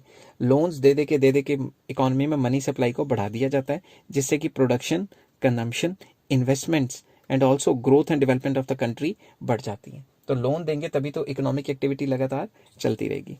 तो मेन कॉन्सेप्ट्स जो इसमें मुझे आपको करवाने हैं, सबसे पहले करवाना है डिमांड डिपॉजिट्स क्या होते हैं। ये दो टाइप के होते हैं, एक तो होता है प्राइमरी डिपॉजिट्स, एक होता है सेकेंडरी डिपॉजिट्स।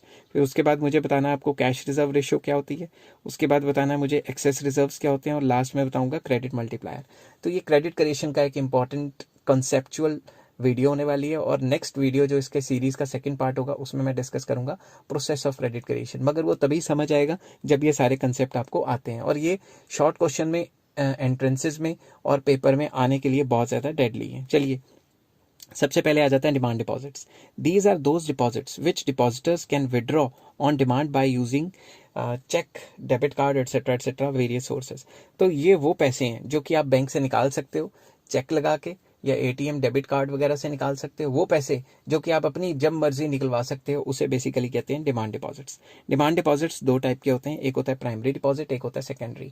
तो प्राइमरी डिपॉजिट्स वो डिपॉजिट्स हैं जो आपने खुद अपने हाथों से बैंक में कैश में पैसा डाला, उसे कहते हैं प्राइमरी। तो इसको सिंपल इंग्लिश में लिखते हैं, it is also called cash deposits. It is the amount deposited in cash by the public in banks. जो भी लोग बैंकों में पैसा डालते हैं, ठीक है, कैश में, उसे कहते हैं primary deposits. These are also called passive deposits as commercial banks have no role in the creation of these deposits. इनको पैसिव डिपॉजिट्स भी कहा जाता है, एक्टिव नहीं, पैसिव। पैसिव इसलिए कि बैंक कुछ कर ही नहीं सकता इस केस में। अब मैं जितने मर्जी पैसे जमा कराऊं, ज्यादा कराऊं, कम कराऊं, कितने कराऊं, वो तो मेरे ऊपर डिपेंड है ना। बैंक इसमें क्या कर लेगा कि ज्यादा कराओ या कम कराओ, तो ये बैंक्स के कंट्रोल में नहीं होते, इसलिए इसको पैसिव डिपॉजिट्स कहते हैं।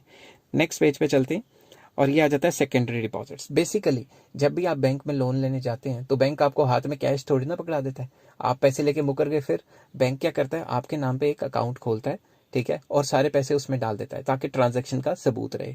ठीक है, तो इसको सिंपल इंग्लिश में मैंने लिखा है, when a person approaches a bank for loan he is not given the loan, he or she भी लिख सकते हो, ठीक है।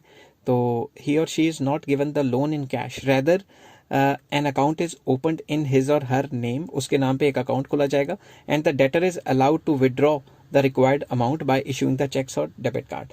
तो वो इंसान जिसने कर्जा लिया है, लोन लिया है, उसे डेटर कहते हैं, कर्जाई भी कह सकते हैं, कर्जाई जिसने कर्जा लिया है। तो वो अपने अकाउंट से जो लोन अमाउंट है वो निकलवा सकता है अपनी मर्जी से, चेक से भी निकलवा सकता है, डेबिट कार्ड से भी निकलवा सकता है, ऑनलाइन ट्रांसफर भी कर सकता है, वो उसकी मर्जी है। Such deposits are known as secondary deposits. उन पैसों को सेकेंडरी डिपॉजिट्स कहा जाता है जो बैंक हमारे अकाउंट में डालता है एज अ लोन। इसको डेरिवेटिव डिपॉजिट्स भी कहा जाता है। तो बेसिकली डिमांड डिपॉजिट्स क्या हुए? डिमांड डिपॉजिट्स हुए primary deposits plus secondary deposits, ये बात हमेशा याद रखना। नेक्स्ट पेज पे चलते हैं, और आ जाता है कैश रिजर्व रेशो। अब दिमाग से सोचो, आपने बैंक में 1000-2000 रुपये डलवाए, ठीक है, अगर बैंक सारा का सारा वो पैसा लोन में दे देगा तो पीछे से आप कुछ निकलवाने जाएंगे तो आपके लिए तो बैंक के पास कुछ होएगा ही नहीं। तो बैंक क्या करते हैं, आपने जितना भी पैसा दिया है वो सारा का सारा लोन में नहीं दे देते, उसमें से कुछ अमाउंट अपनी जेब में रखते हैं ताकि जो भी कस्टमर्स हैं वो अपनी ट्रांजैक्शन करने आएंगे तो उसके लिए भी तो पैसा होना चाहिए, नहीं तो बैंकरप्टी हो गया, ठीक है ना। तो मैं इसको सिंपल इंग्लिश में पढ़ता हूँ। Those who deposits funds in the banks in cash can withdraw the same any time. मैं बैंक में पैसे डालता हूँ तो मैं कभी भी वापस निकलवा सकता हूँ अगर मुझे चाहिए हो, बिकॉज इट्स देयर मनी, ये तो उनका पैसा है। Therefore banks keep some part of total primary deposits as cash reserves.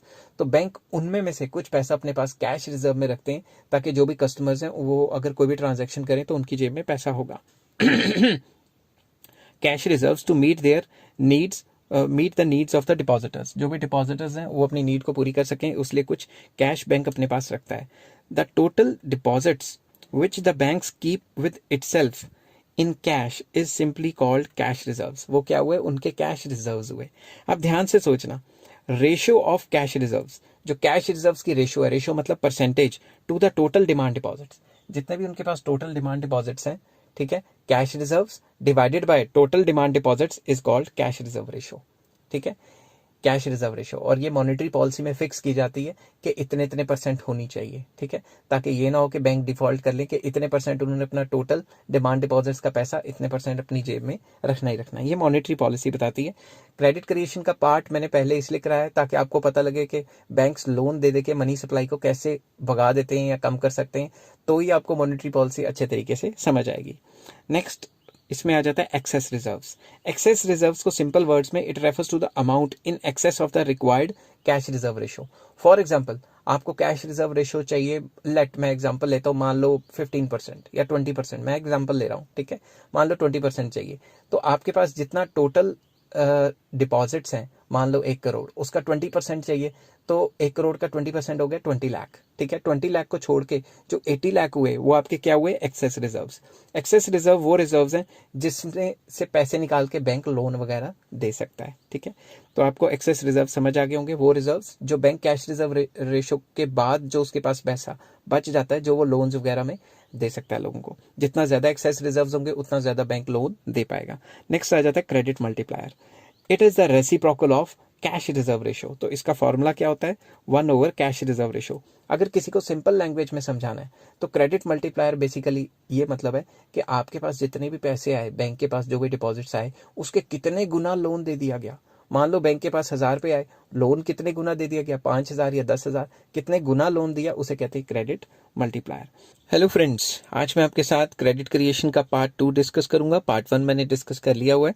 आज हम पार्ट 2 में डिस्कस करेंगे प्रोसेस ऑफ क्रेडिट क्रिएशन, कि क्रेडिट क्रिएशन का प्रोसेस क्या होता है। ये क्वेश्चन आ जाता है आपको, बहुत इंपॉर्टेंट है और बहुत आसान तरीके से मैं एक्सप्लेन करूंगा।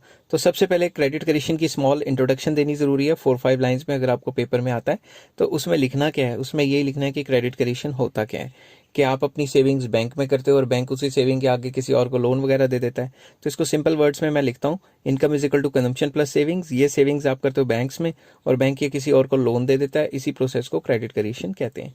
और अगर आपको इंट्रोडक्शन देखनी है तो मेरी पिछली वीडियो में जाइए, वहां पे बहुत अच्छे तरीके से मैंने 5-6 लाइंस की, 4-5 लाइंस की इंट्रोडक्शन दी हुई है। तो चलिए शुरू करते हैं। प्रोसेस, ये प्रोसेस होता क्या है? तो इसमें कुछ कॉन्सेप्ट्स हैं जो मैंने पिछली वीडियो में डिस्कस किए हैं, तो आप उसकी प्लीज पहले वो जाके देखिए, फिर ये समझ आने वाली है। तो फर्स्ट कॉलम मैंने बनाया पर्सन्स, नेक्स्ट कॉलम बनाया बैंक्स, नेक्स्ट कॉलम बनाया प्राइमरी डिपॉजिट्स, ठीक है, और नेक्स्ट कॉलम बनाता हूं cash reserve ratio, CRR, cash reserve ratio. Next column बनाता हूं सेकेंडरी डिपॉजिट्स, लोन्स और सेकेंडरी डिपॉजिट्स, सेकेंडरी डिपॉजिट्स। बहुत अच्छे तरीके से आपको एक्सप्लेन करूंगा और आपको समझ आ जाएगा। मैं यहाँ CRR 10% ले रहा हूँ, 20% कई बुक्स में है, कई बुक्स में 15% है, 10% एक राउंड फिगर हो जाती है। तो चलिए शुरू करते हैं। मान लो पर्सन ए है, वो बैंक ए में गया, उसने अपने अकाउंट में 1000 रुपए डाले। तो जो भी आप अपने अकाउंट में खुद पैसा कैश जमा कराते हो उसे प्राइमरी डिपॉजिट्स कहते हैं। कैश रिजर्व के उसमें से कितना पैसा बैंक अपने पास कैश में रख लेगा, 10% के हिसाब से 100, और बाकी लोन दे दिया 900 किसी बंदे को दे दिया, उसका नाम था एक्स ने जब भी लोन लिया तो उसने खर्च करने के लिए लोन लिया ना, तो उसने खर्चा किया पर्सन बी की दुकान पे जाके। उस बी के पास आ गए 900 रुपए, उसका बैंक बी में अकाउंट था, उसने अपने अकाउंट में 900 रुपए डाल दिए। उसके बैंक ने 10% 90 रुपीज अपनी जेब में रखे और फर्दर 810 रुपये किसी और को लोन दे दिए, क्योंकि बाकी तो लोन ही देगा ना बैंक। वो लोन दे दिया वाई पर्सन को। वाई ने जब खर्चा किया तो मान लो पर्सन सी की तनख्वाह बन गई। पर्सन सी की तनख्वाह बन गई, उसकी दुकान से कोई सामान खरीदा, उस पर्सन सी का अकाउंट बैंक सी में होगा, कोई और बैंक में होगा, जरूरत तो नहीं एक ही बैंक में हो। उसने अपने अकाउंट में 810 रुपीज़ डाले, उसके बैंक ने 10% अपनी जेब में रखे 81, और बाकी 729 का लोन दे दिया डब्ल्यू को। ये प्रोसेस ऐसे ही चलता रहेगा, ये प्रोसेस ऐसे ही चलता रहेगा, ठीक है। और अगर हम अपनी एग्जाम्पल के हिसाब से देखें, अगर हम अपनी एग्जाम्पल के हिसाब से टोटल करने की कोशिश करें, तो प्राइमरी डिपॉजिट्स जो हो जाएंगे वो वर्थ 10,000 हो जाएंगे। ये वर्थ 10,000 कैसे होंगे, ये मैं नेक्स्ट पेज में जाके एक्सप्लेन करता हूँ आपको। और ये CRR 1000 रह जाएगी, और जो लोन्स है वो 9,000 के हो जाएंगे। ये किस तरीके से मैंने निकाला ये अभी आपको समझाता हूँ नेक्स्ट पेज पे जाके। तो ये एक छोटा सा प्रोसेस है, इसको सिंपल इंग्लिश में आपने एक्सप्लेन करना है। तो कैसे पता लगेगा कितने होंगे, उसका फॉर्मूला क्रेडिट मल्टीप्लायर।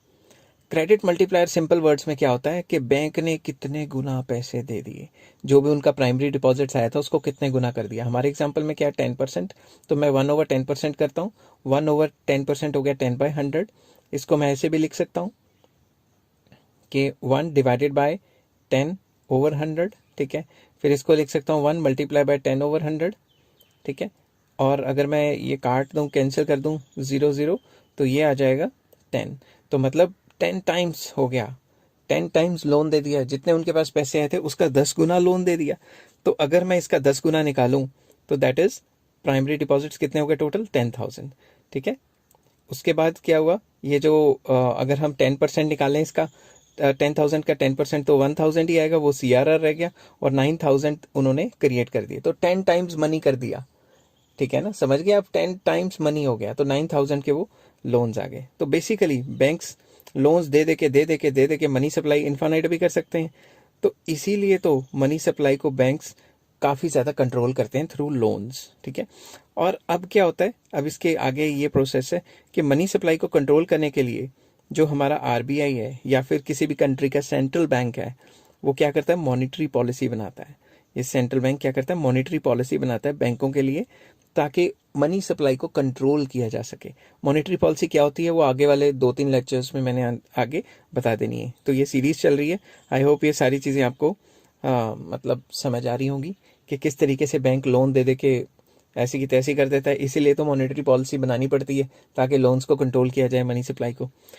अगर आपको ये सारी चीज़ें समझ आई और मज़ा आया पढ़ के, क्योंकि 5 मिनट में मुझे नहीं लगता कोई क्रेडिट क्रिएशन आपको समझा पाया होगा, please like, share and subscribe.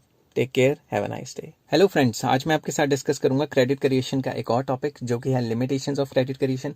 ऐसी कौन सी चीजें हैं जो क्रेडिट क्रिएशन को डायरेक्टली इनडायरेक्टली असर डालती हैं। तो चलिए शुरू करते हैं। फर्स्ट है कैश रिजर्व रेशो, जिसको CRR कहते हैं। तो कैश रिजर्व रेशो क्या होता है, कैश रिजर्व रेशो होता है कि minimum amount of total deposits, minimum percentage of total deposits जो कि कमर्शियल बैंक्स को सेंट्रल बैंक के पास जमा करवाना है, उसे कहते हैं कैश रिजर्व रेशो। और जितना कैश रिजर्व रेशो ज्यादा होगा उतना बैंकों के पास लोन देने के लिए कम बच जाएगा, इसलिए क्रेडिट क्रिएशन कम होगी। और जितना कैश रिजर्व रेशो की परसेंटेज कम होगी उतना ही बैंकों के पास लोन्स देने के लिए ज्यादा पैसे होंगे, तो क्रेडिट क्रिएशन ज्यादा होगी। तो इसमें क्या रिलेशन है, नेगेटिव रिलेशन है, ठीक है। नेक्स्ट आ जाता है प्राइमरी डिपॉजिट्स। प्राइमरी डिपॉजिट्स क्या होते थे, जो हम अपनी मर्जी से पहली बार पैसा अपने बैंक के अकाउंट में डाल रहे हैं। तो जितने ज़्यादा प्राइमरी डिपॉजिट होंगे बैंक के पास उतना ही ज़्यादा पैसा होगा और वो उतना ही ज़्यादा लोन देगा। एंड वाइसे वर्सा मतलब जितना कम प्राइमरी डिपॉजिट्स, लोग कम पैसे जमा कराएंगे तो बैंक के पास कम पैसे होंगे लोन देने के लिए। नेक्स्ट आ जाता है बैंकिंग हैबिट्स या banking habits of the people. तो सिंपल वर्ड्स में, अगर लोग बैंकिंग फैसिलिटीज़ को ज़्यादा इस्तेमाल करते हैं तो बैंकों के पास ज़्यादा पैसे होंगे, क्रेडिट क्रिएशन ज़्यादा होगा। अगर बैंकिंग फैसिलिटीज़ का इस्तेमाल नहीं करते, कैश में ही काम चला लेते हैं, तो बैंक के पास पैसा कम आएगा तो वो क्रेडिट क्रिएशन भी कम कर पाएगा। तो इसको सिंपल इंग्लिश में पढ़ते हैं। If the people of the country transact most of their business by cheques, अपने बिजनेस काम काज चलाते हैं चेक्स के through, then they require very little cash, और उनको कैश नहीं चाहिए होगा। As a result cash balances with the banks will increase. जब कैश ही नहीं चाहिए तो बैंक के पास तो पैसा ज्यादा होगा, ठीक है ना। जब बैंक के पास ज्यादा पैसा होगा तो क्या किया जाएगा, बैंक की लोन देने की कैपेसिटी बढ़ जाएगी, क्योंकि सारा का सारा ऑनलाइन इधर से उधर पैसे ट्रांसफर हो रहे हैं, कैश तो नहीं चाहिए, ठीक है। उसके बाद आ जाता है credit policy of central bank. Central bank की क्या क्रेडिट पॉलिसी है। सेंट्रल बैंक अगर चीप मॉनेटरी पॉलिसी फॉलो करता है, चीप मॉनेटरी पॉलिसी में वो क्या करता है, रेट ऑफ इंटरेस्ट को गिरा देता है।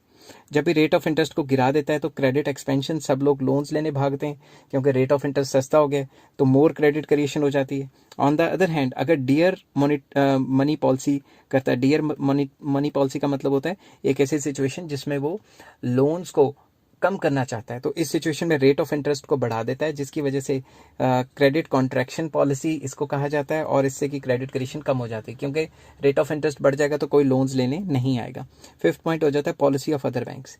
अगर एक बैंक चाहता है कि लोन ज़्यादा दे और बाकी बैंक नहीं चाहते, तो एक बैंक तो अकेला कुछ नहीं ना कर पाएगा, बाकी सारे के सारे बैंक एज अ यूनियन काम करते हैं, तो सारे इकट्ठे होकर जब प्रेशराइज करेंगे तो लोन ज़्यादा या लोन कम हो सकते हैं।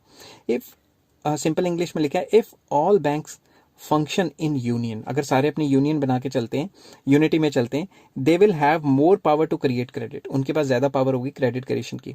If however one bank expands credit, एक बैंक ज्यादा लोन्स देता है, and the other banks do not cooperate with him, उसके साथ कॉपरेट नहीं करते, the process of credit creation will be constrained, तो प्रोसेस ऑफ क्रेडिट क्रिएशन इतना कामयाब नहीं हो पाएगा। नेक्स्ट आता है लीकेजेस इन सर्कुलेशन। लीकेजेस का मतलब ये है कि अगर कोई भी पैसा बैंकिंग सिस्टम से निकल गया, आपने कैश निकलवा लिया या किसी फॉरेन कंट्री में चला गया पैसा, तो कोई भी पैसा लीकेज हो गया सिस्टम से, तो वो दोबारा सिस्टम में अगर ना आए, अगर कैश का कैश में घूमता रहे, तो क्रेडिट क्रिएशन कैपेसिटी बैंकों की कम हो जाती है। इसको सिंपल इंग्लिश में कहते हैं, if at any stage of credit creation, जैसे बैंक ने लोन दिया, वो लोन अमाउंट दोबारा बैंक में वापस नहीं आ रहा। If at any stage of credit creation any recipient of cheque, जिसको चेक मिला as a loan, get it encashed, उसको कैश निकाल लेता है, एंड स्पेंड्स इट और gets it deposited anywhere else than the banking system, bank को छोड़ के कहीं और डिपॉजिट कर लेता है, चाहे अपने घर में कैश रख लेता है, then the amount of credit creation will decline, क्योंकि बैंक में दोबारा वो घूम के पैसा नहीं आया तो बैंक आगे कैसे लोन देगा, तो मतलब लोन तो दे देगा, लोगों के पैसे पड़े, मगर अगर वो पैसा दोबारा घूम के आ जाता तो क्रेडिट क्रिएशन काफ़ी ज़्यादा होती। नेक्स्ट आ जाता है नेचर ऑफ सिक्योरिटीज़ और availability of good borrowers. Securities में यहाँ वो जो आप लोन लेने के लिए कुछ गिरवी रखते हैं उनके पास, के रहन भी इसको कह देते हैं, ठीक है। तो if borrowers if the borrowers are trustworthy, अगर बोरोवर्स पे भरोसा है और दे ऑफर गुड सिक्योरिटी, अगर वो लोन लेने के बजाय गुड सिक्योरिटी देते हैं तो बैंक भी उनको अच्छा खासा लोन दे देगा और उससे क्रेडिट क्रिएशन बढ़ेगी। बट अगर गुड बोरोवर्स नहीं है, बैंक को लगता है ये पैसा लेके भाग जाएगा, या सिक्योरिटी अच्छी नहीं है कि बैंक कहता है कि अगर ये लोन लेके भाग गया तो ये जो चीज़ है इसकी वैल्यू तो इतनी है नहीं, तो हमारे किसी काम की तो है नहीं, तो उस केस में बैंक्स जो है कम क्रेडिट क्रिएट करेंगे और उनकी जो क्रेडिट क्रिएशन कैपेसिटी है वो गिर जाएगी। 8 पॉइंट आ जाता है कमर्शियल एंड इंडस्ट्रियल कंडीशन। हमारी इकोनॉमी में कमर्शियल एंड इंडस्ट्रियल कंडीशन कैसी चल रही है उस पर भी डिपेंड करता है कि क्रेडिट क्रिएशन कैसी होगी। फॉर एग्जांपल डिप्रेशन चल रहा है, अगर इकोनॉमी में डिप्रेशन चल रहा है तो लेस डिमांड होगी क्रेडिट की, क्योंकि पहले से ही मंदी चल रही है, बिजनेस ठप पड़े हुए हैं। और ऑन द अदर हैंड अगर बूम पीरियड चल रहा है, इकोनॉमी काफ़ी अच्छी चल रही है, तो उस केस में काफ़ी बिजनेस बढ़ेंगे और क्रेडिट क्रिएशन जो है बहुत ज़्यादा होगी। आई होप ये सारी चीज़ें आपको समझ आई होंगी। हेलो फ्रेंड्स, आज मैं आपके साथ लेके आया हूँ मैक्रो इकोनॉमिक्स का बहुत इंपॉर्टेंट टॉपिक जिसको कहते हैं मॉनेटरी पॉलिसी। तो मॉनेटरी पॉलिसी सिंपल वर्ड्स में क्या है? मॉनेटरी पॉलिसी सिंपल वर्ड्स में एक ऐसी पॉलिसी है सेंट्रल बैंक की जिसके थ्रू वो मनी सप्लाई को कंट्रोल करती है। मनी सप्लाई को किस तरह से कंट्रोल करती है, तो चलिए शुरू करते हैं।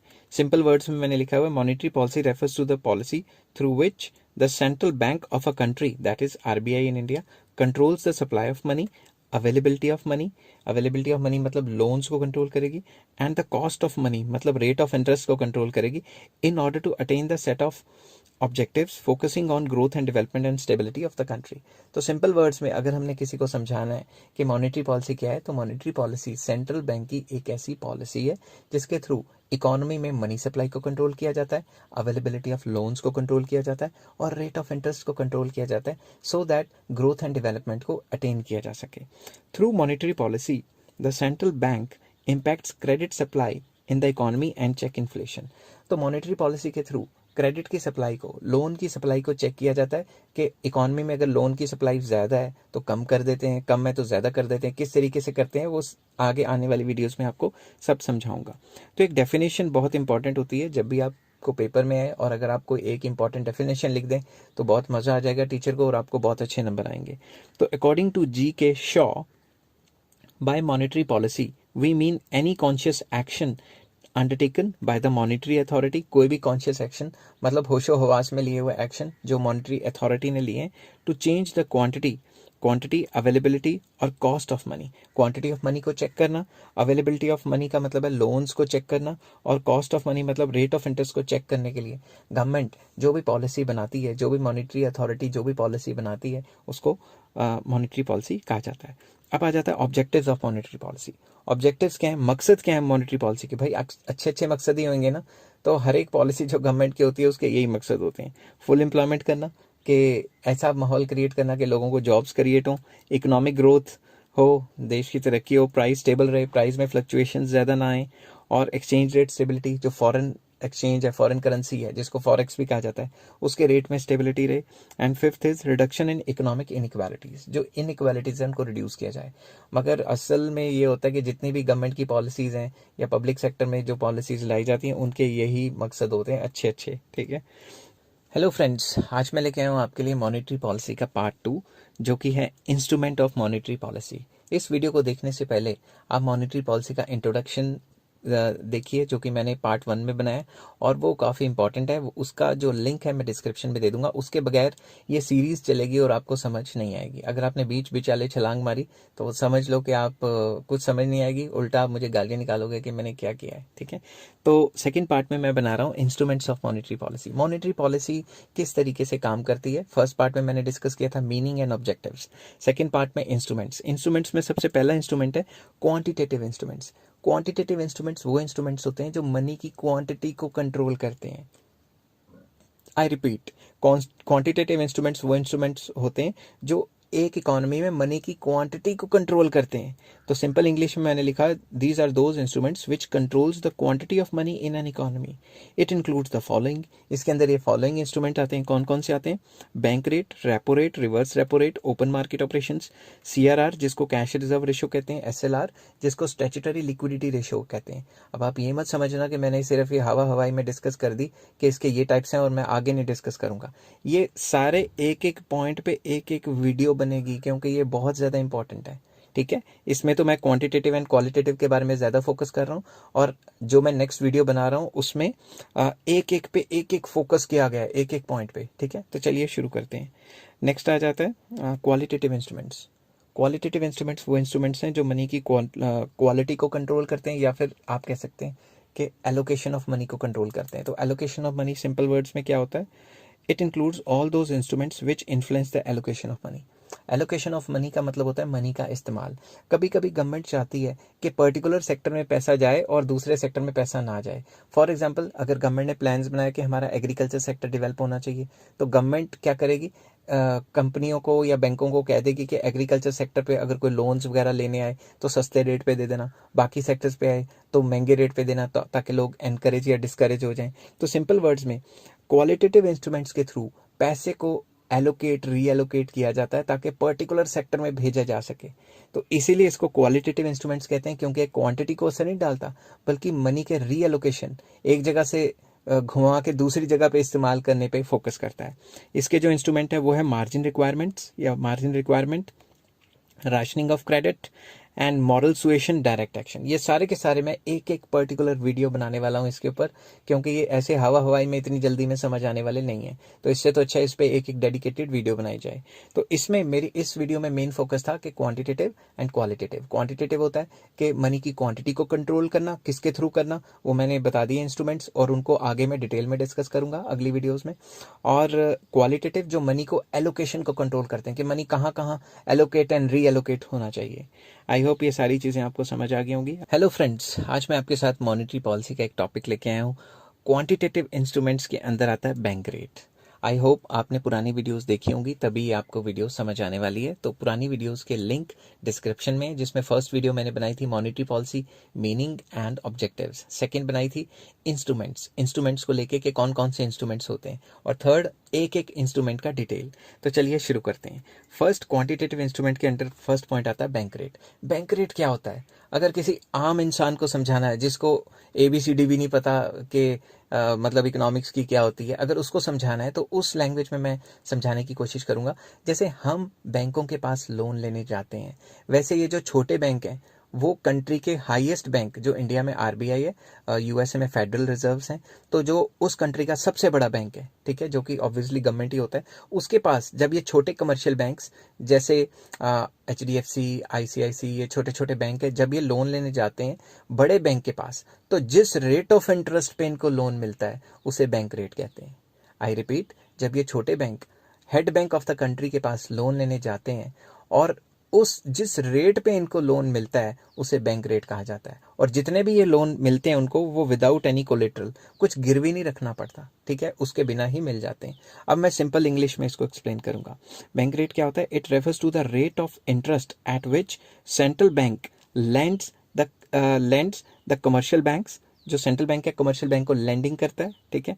It deals with instant loan requirement of the commercial banks. Commercial banks को कभी कभी इंस्टेंटली पैसा चाहिए होता है, क्योंकि वो कंगाल ना हो जाए या कुछ हो जाए, कोई भी मजबूरी हो सकती है उसकी, तो इंस्टेंटली पैसा चाहिए होता है, इसलिए भी ये लोन प्रोवाइड किए जाते हैं। Under this loans are offered without any collateral, without कुछ गिरवी रखे हुए, गिरवी रखना या सिक्योरिटी के लोन दे दिए जाते हैं। अब मेन मसला आता है कि इन्फ्लेशन के टाइम या हाई मनी सप्लाई के टाइम एक ही बात है। मनी सप्लाई जब ज़्यादा होगी, इकोनॉमी में ज़्यादा पैसा आएगा, तो लोग डिमांड करेंगे, जिसकी वजह से महंगाई हो जाती है। तो आपको क्वेश्चन ये आ सकता है कि बैंक रेट क्या होगा अगर मनी सप्लाई हाई है या फिर इन्फ्लेशन है। तो चलिए शुरू करते हैं। जब भी मनी सप्लाई हाई है या इन्फ्लेशन रेट काफ़ी हाई है उस टाइम पे, या प्राइस लेवल हाई है उस टाइम पे बैंक रेट को बढ़ा दिया जाता है। अब आप खुद सोचो, जब भी बैंक रेट बढ़ेगा, तो जब बैंकों को ही ज़्यादा रेट ऑफ इंटरेस्ट पे कर्जा मिल रहा है सेंट्रल बैंक से, तो वो और ज़्यादा रेट ऑफ इंटरेस्ट पे कर्जा देंगे लोगों को। तो जब भी बैंक रेट बढ़ता है तो मार्केट रेट ऑफ इंटरेस्ट भी बढ़ जाता है। इससे क्या होगा? Rise in the cost of capital. अगर मैं हूं या कोई और छोटा इन्वेस्टर या बड़ा इन्वेस्टर है, उसने लोन लेना है, तो उसकी लोन लेने की जो कॉस्टिंग है वो बढ़ जाएगी, rise in cost of capital हो जाएगी, और उसकी वजह से क्या होगा? डिमांड गिर जाएगी। लोग लोन्स कम लेंगे या नहीं लेंगे, मजबूरी वाले ले लेंगे, बाकी नहीं लेंगे, कहेंगे लोन लेके क्या फ़ायदा, इतना ज़्यादा तो रेट ऑफ इंटरेस्ट है। और जैसे ही लोन्स नहीं लेंगे, मनी सप्लाई गिर जाएगी और इन्फ्लेशन कंट्रोल में आ जाएगी। तो बेसिकली बैंक से तो लोन दे दे के मनी सप्लाई बढ़ाते हैं। अगर आपको ये बात का नहीं पता तो डिस्क्रिप्शन में जाइए और क्रेडिट क्रिएशन के टॉपिक्स मैंने डिस्कस किए गए, या फिर होल प्लेलिस्ट पे क्लिक कीजिए मैक्रो इकोनॉमिक्स वाली, उस पर नंबर वाइज जाके मैंने वीडियोस लगाई हुई हैं। पहले क्रेडिट क्रिएशन देखिए कि बैंक लोन दे दे के कैसे मनी सप्लाई बढ़ाता है, और उस मनी सप्लाई को कंट्रोल करना ही इसका काम है। कंट्रोल करने का मतलब गिराना नहीं होता, कंट्रोल करने का मतलब अगर मनी सप्लाई कम है तो ज़्यादा करना, और ज़्यादा है तो कम करना। तो इससे उल्टी सिचुएशन में चलते हैं। In case of low money supply या डिफ्लेशन, अगर इकोनॉमी में मनी सप्लाई कम है तो क्या करेंगे? बैंक रेट को, नंबर वन, बैंक रेट को कम कर दिया जाएगा। जब अब सेंट्रल बैंक छोटे बैंकों को लोन देंगे सस्ते रेट ऑफ इंटरेस्ट पे, और इसकी वजह से क्या होगा? नंबर टू, छोटे बैंक आगे जो देंगे वो भी सस्ता रेट ही होगा। अगर 5% पे, मैं एग्जांपल ले रहा हूँ, 5% पे देते हैं तो वो 6% पे दे देंगे। पिछले टॉपिक में अगर वही 10% कर देते तो वो 11% में देते, ताकि उनको भी तो कुछ कमाना ही था ना। तो अगर बैंक रेट गिरा देंगे, सेंट्रल बैंक जो है कम रेट ऑफ इंटरेस्ट चार्ज करेगा लोन्स के लिए, तो फर्दर क्या होगा? छोटे बैंकों को भी कम रेट चार्ज करना पड़ेगा, जिसकी वजह से जो कैपिटल की कॉस्टिंग है, मतलब जो पैसे की कीमत है, जो रेट ऑफ इंटरेस्ट है, वो कम हो जाएगा, जिसकी वजह से लोग एनकरेज होंगे लोन्स लेने के लिए। लोन्स लेंगे तो मनी सप्लाई बढ़ जाएगी, और मनी सप्लाई बढ़ जाएगी तो डिफ्लेशन को कंट्रोल किया जा सकता है। मतलब जो इकॉनमी में मंदी चल रही है या प्राइसेस लो चल रहे हैं, डिमांड खत्म चल रही है, उस चीज़ को कंट्रोल किया जा सकता है। आई होप ये चीज़ आपको समझ आई होगी। हेलो फ्रेंड्स, आज मैं आपके साथ मॉनेटरी पॉलिसी की एक और टॉपिक लेके आया हूँ, जो कि है मॉनेटरी पॉलिसी के अंडर क्वांटिटेटिव इंस्ट्रूमेंट्स, और क्वांटिटेटिव इंस्ट्रूमेंट्स के अंडर जो उसका जो सेकंड पार्ट मैं डिस्कस करूंगा वो है ओपन मार्केट ऑपरेशंस। तो सिंपल वर्ड्स में ओपन मार्केट ऑपरेशंस क्या होता है ये समझाने की कोशिश करता हूँ। सपोज मार्केट में मनी सप्लाई हाई है और गवर्नमेंट चाहती है कि मनी सप्लाई को कम किया जाए, क्योंकि मनी सप्लाई ज़्यादा होगी तो इन्फ्लेशन आएगी, और इन्फ्लेशन के बहुत नुकसान है। एफडीआई नहीं आती बाहर से और लोगों की हालत ख़राब हो जाती है, क्योंकि पैसा ज़्यादा होता है इकोनॉमी में, महंगाई हो जाती है। तो अब इस इन्फ्लेशन को कैसे कंट्रोल किया जाए, या फिर डिफ्लेशन को, मैं दोनों सिचुएशंस बताता हूँ। फॉर एग्जांपल, मार्केट में मनी सप्लाई हाई है तो गवर्नमेंट क्या करेगी? अपनी सिक्योरिटीज़ को सेल कर देगी। सरकार के पास एक बॉन्ड्स टाइप होते हैं या सिक्योरिटीज़ होती है, जिसको ट्रेजरी बिल्स भी कहते हैं, इसको गिल्ट एज्ड सिक्योरिटीज़ भी कहते हैं। तो गवर्नमेंट कहती है कि मेरे से ये जो है सिक्योरिटीज़ या ये जो है बॉन्ड्स वगैरह ये खरीद लो, तो लोग और इंस्टीट्यूशंस खरीद सकते हैं उन बॉन्ड्स को। तो जब भी खरीदते हैं, ज़्यादातर बैंक खरीदता है, तो जब भी खरीदते हैं तो दिमाग से सोचो, मार्केट से पैसा निकल के गवर्नमेंट की जेब में नहीं चला गया। तो गवर्नमेंट का जो मेन मकसद था कि मनी सप्लाई को कंट्रोल किया जाए, तो गवर्नमेंट जब भी अपने बॉन्ड्स वगैरह निकालती है तो बैंक्स खरीदेंगे। तो जब बैंक्स खरीदेंगे तो एक्सेसिव लोन्स जो बैंकों ने देने थे उनके लिए तो कम पैसे बच जाएंगे ना, क्योंकि उन्होंने बॉन्ड्स खरीद लिए। अब बैंक बॉन्ड्स वगैरह या फिर ये सिक्योरिटीज क्यों खरीदेंगे? बैंक्स इसलिए खरीदते हैं क्योंकि अगर आम इंसान को वो लोन देंगे तो क्या पता वो भाग जाए लोन लेके और नॉन परफॉर्मिंग एसेट्स एनपीए बन जाए। मगर दूसरी तरफ गवर्नमेंट तो नहीं भाग सकती ना, गवर्नमेंट तो किसी भी पार्टी की हो, जो उसने बॉन्ड्स इशू किए हैं या फिर सिक्योरिटीज इशू की हैं वो तो वापस लेगी ना। इस वजह से क्या कहते हैं, मनी सप्लाई को बाइंग या सेलिंग के थ्रू कंट्रोल किया जा सकता है। अगर मैं दूसरी तरफ चलूँ, डिफ्लेशन के टाइम पे मार्केट में मंदी चल रही है, तो अब सरकार कहती है जिस जिसको मैंने बेचे हुए थे ना उनको एक सर्कुलर इशू कर देती है कि जिस जिसके पास मेरे बॉन्ड्स या सिक्योरिटीज या फिर ट्रेजरी बिल्स वगैरह पड़े हैं वो आ जाओ, मैं विद रेट ऑफ इंटरेस्ट पैसे दे देती हूँ वापस। तो जिन जिन के पास पड़े होते हैं उनको सरकार विद रेट ऑफ इंटरेस्ट पैसे दे देती है और वो गवर्नमेंट को बेच देते हैं, वापस कर देते हैं और पैसे ले लेते हैं। इससे क्या मार्केट में इनफ्लो ऑफ मनी हो जाता है। तो चलिए इसको सिंपल इंग्लिश में जानने की कोशिश करते हैं। सबसे पहले, it refers to sale and purchase of securities in the open market. कि ओपन मार्केट में सेंट्रल बैंक क्या करता है, on the behalf of government securities को खरीदता भी है और बेचता भी है, जिसका क्या असर पड़ता है आगे चलते हैं। In case of high money supply या इन्फ्लेशन के टाइम पे क्या करता है, सेल ऑफ सिक्योरिटीज। जब सेल करेगा तो जितनी भी लिक्विडिटी है वो सोकअप कर लेगा मार्केट से। मार्केट में जब कोई भी बैंक्स या फाइनेंशियल इंस्टीट्यूशन खरीदेंगे ये सिक्योरिटीज, गवर्नमेंट या आरबीआई सेंट्रल बैंक सेल कर रहे हैं और ये लोग खरीदेंगे, तो जितने भी कमर्शियल बैंक्स के पास पैसे हैं लोन्स देने के लिए वो सोकअप हो जाएंगे, वो खत्म हो जाएंगे। तो फर्स्ट हमने सेल किया, दूसरा जो बैंकों के पास लोन्स देने के लिए पैसे थे वो कम हो गए या खत्म हो गए, कम हो गए बेसिकली। तो इससे क्या होगा, fall in credit creation capacity. उनके पास पैसे नहीं रहे तो वो क्रेडिट क्रिएशन कैसे करेंगे, लोन्स कैसे देंगे, और अगर लोन्स नहीं देंगे फॉल इन मनी सप्लाई हो जाएगी और इन्फ्लेशन कंट्रोल में आ जाएगी। इससे अपोजिट चलते हैं और देखते हैं in case of low money supply क्या होगा। तो इसमें नंबर 1 पे आ जाता है purchase of securities by central bank. क्योंकि मार्केट में ऑलरेडी लो पैसा है तो गवर्नमेंट या सेंट्रल बैंक कहेगी कि जिस जिसके पास मेरी सिक्योरिटीज हैं आ जाओ, वापस कर दो, विद रेट ऑफ इंटरेस्ट पैसे ले लो। तो जैसे ही वो वापस हो गए तो इससे क्या होगा, रिलीज ऑफ लिक्विडिटी, मार्केट में पैसा आएगा, बैंकों के पास पैसा जाएगा। जितना ज़्यादा बैंकों के पास पैसा जाएगा, नंबर 3, उतना ज़्यादा वो लोन्स ज़्यादा देंगे। लोन्स देंगे तो मनी सप्लाई बढ़ेगी तो डिफ्लेशन को कंट्रोल किया जा सकता है। आई होप ये सारी चीज़ें आपको समझ आई होंगी। हेलो फ्रेंड्स, आज मैं आपके साथ डिस्कस करूंगा मॉनेटरी पॉलिसी के क्वांटिटेटिव इंस्ट्रूमेंट्स का एक और पार्ट जिसको कि कहते हैं रेपो रेट। तो चलिए शुरू करते हैं कि सिंपल वर्ड्स में रेपो रेट होते क्या है। It is the rate at which central bank offer loans to the commercial banks by buying the government securities. जो बैंक रेट था उसमें क्या होता था, उसमें भी लोन्स देता था मगर कोई बाइंग अप ऑफ सिक्योरिटी कुछ नहीं होती थी। इसमें क्या होता है, by buying up of government securities in the open market. वो ओपन मार्केट में उनसे बाय करता है सिक्योरिटीज, एक टाइप का गिरवी रख लेता है।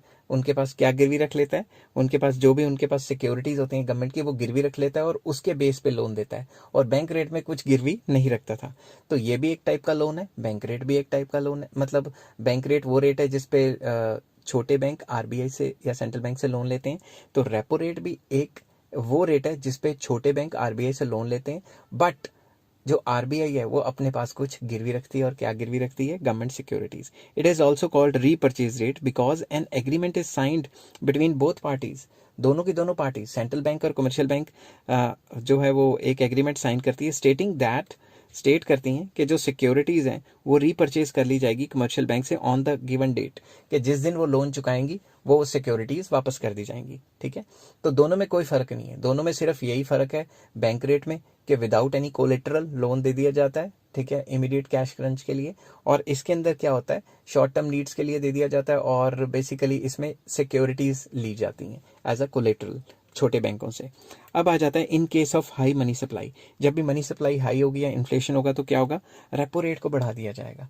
अगर रेपो रेट को बढ़ा दिया जाएगा तो अब बैंकों को ही रेट ऑफ इंटरेस्ट ज़्यादा मिल रहा है जिस पे वो लोन ले रहे हैं, तो वो फर्दर जब हमें कॉमन लोगों को लोन देंगे तो वो तो और ज़्यादा रेट ऑफ इंटरेस्ट पे देंगे। तो इससे रेट ऑफ इंटरेस्ट बढ़ जाएगा जिससे कि fall in the demand for loans. कोई लोन ही नहीं लेगा अगर महंगे रेट पे मिल रहा है लोन। तो इससे क्या होगा, मनी सप्लाई गिर जाएगी क्योंकि बैंकों को क्रेडिट क्रिएशन करने में प्रॉब्लम आएगी, क्योंकि जब कोई लोन ही नहीं ले रहा तो वो लोन्स कैसे देंगे। और फिफ्थ पॉइंट, इन्फ्लेशन कंट्रोल हो जाएगी।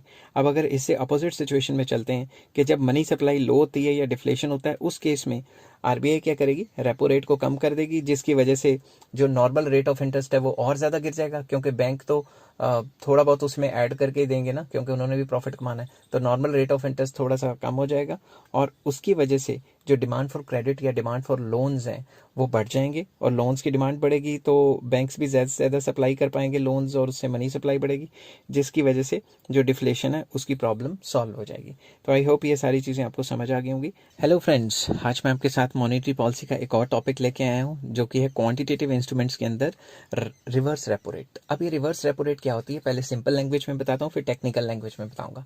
जैसे आम इंसान, पब्लिक, बैंकों में पैसे जमा कराता है और उसको बैंक से रेट ऑफ इंटरेस्ट मिलता है। सिमिलरली ये जो छोटे बैंक्स हैं, कमर्शियल बैंक्स, जब ये आरबीआई के पास पैसे जमा कराते हैं, या सेंट्रल बैंक या एपेक्स इंस्टीट्यूशन जो भी कंट्री में हेड बैंक है उसके पास पैसे जमा कराते हैं, तो वो सेंट्रल बैंक जो छोटे बैंक को रेट ऑफ इंटरेस्ट देता है उसे हम रिवर्स रेपो रेट कहते हैं। तो कमर्शियल बैंक्स के पास जितना भी पैसा पड़ा होता है वो लोन भी देंगे, प्लस इसके पास भी जमा करवाएंगे। क्यों? क्योंकि इन्होंने भी तो रेट ऑफ इंटरेस्ट देना है। तो अब चलिए इसको सिंपल इंग्लिश में डिस्कस करते हैं। It is the rate at which central bank accepts deposits from the commercial banks. Reverse repo rate allows the commercial banks to generate interest income. तो जब भी ये आरबीआई या सेंट्रल बैंक के पास पैसे जमा करवाते हैं तो उस पैसे पे भी तो कुछ रेट ऑफ इंटरेस्ट इनको मिलेगा। वो जो रेट ऑफ इंटरेस्ट होता है उसे रिवर्स रेपो रेट कहते हैं। समझ गए बात? अब रिवर्स रेपो रेट को इन्फ्लेशन डिफ्लेशन के लिए कैसे यूज़ किया जाता है, चलिए शुरू करते हैं। तो जब इकोनॉमी में मनी सप्लाई हाई है या इन्फ्लेशन है तो क्या होगा, सबसे पहले रिवर्स रेपो रेट को बढ़ा दिया जाएगा। अगर रिवर्स रेपो रेट को बढ़ा दिया जाएगा तो बैंक देखेंगे भाई अब आरबीआई या सेंट्रल बैंक में पैसे जमा कराओ तो अब तो बहुत पैसा मिलता है, रेट ज़्यादा हो गया। तो उस वजह से क्या होगा, वो अपने ज़्यादा फंड्स पार्क कर देंगे, कमर्शियल बैंक्स कहाँ कर देंगे, सेंट्रल बैंक में।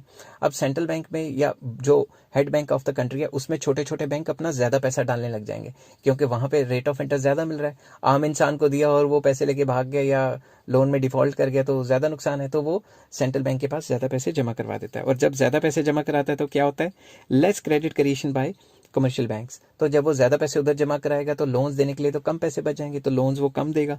जब लोन्स कम देगा तो मनी सप्लाई कम हो जाएगी, जिसकी वजह से इन्फ्लेशन कंट्रोल आ जाएगी। इसके अपोजिट चलते हैं और देखते हैं कि भाई अगर लो मनी सप्लाई या डिफ्लेशन होता है तो क्या होता है। नंबर वन, जब भी लो मनी सप्लाई होती है तो रिवर्स रेपो रेट को गिरा दिया जाएगा। अब बैंक सोचेंगे यार आरबीआई के पास या सेंट्रल बैंक के पास पैसे जमा करवाते हैं और हमें यहाँ से तो कुछ मिलता नहीं है, बहुत कम मिलता है, इससे तो अच्छा हम बाहर लोन दे देते हैं, बाहर लोगों को लोन देंगे तो थोड़ा ज़्यादा रेट ऑफ इंटरेस्ट मिल जाएगा और हमारी कमाई अच्छी हो जाएगी। तो सबसे पहले रिवर्स रेपो रेट गिरा दिया जाता है, जिसकी वजह से जो भी फंड्स पार्क हैं आरबीआई के पास या सेंट्रल बैंक के पास वो आस्ता आस्ता बैंक निकलवाते हैं या फर्दर डलवाना बंद कर देते हैं। एक ही बात है। तीसरा, इससे मोर फंड्स आ जाते हैं क्रेडिट क्रिएशन के लिए। जितना ज़्यादा क्रेडिट क्रिएशन करेंगे उतना ज़्यादा आपको पता है मनी सप्लाई बढ़ेगी, और मनी सप्लाई बढ़ेगी तो डिफ्लेशन या लो मनी सप्लाई की प्रॉब्लम को सॉल्व किया जा सकता है। आई होप ये सारी चीज़ें आपको समझ आ गई होंगी। हेलो फ्रेंड्स, आज मैं आपके साथ एक और मॉनेटरी पॉलिसी पे वीडियो लेके आया हूँ, जो कि क्वांटिटेटिव इंस्ट्रूमेंट के अंदर जो लास्ट कंपोनेंट है हमारा स्टैट्यूटरी लिक्विडिटी रेशियो, जिसको एसएलआर कहते हैं, उससे रिलेटेड है। चलिए सबसे पहले मैं एक सिंपल लैंग्वेज में इसको समझाने की कोशिश करता हूँ।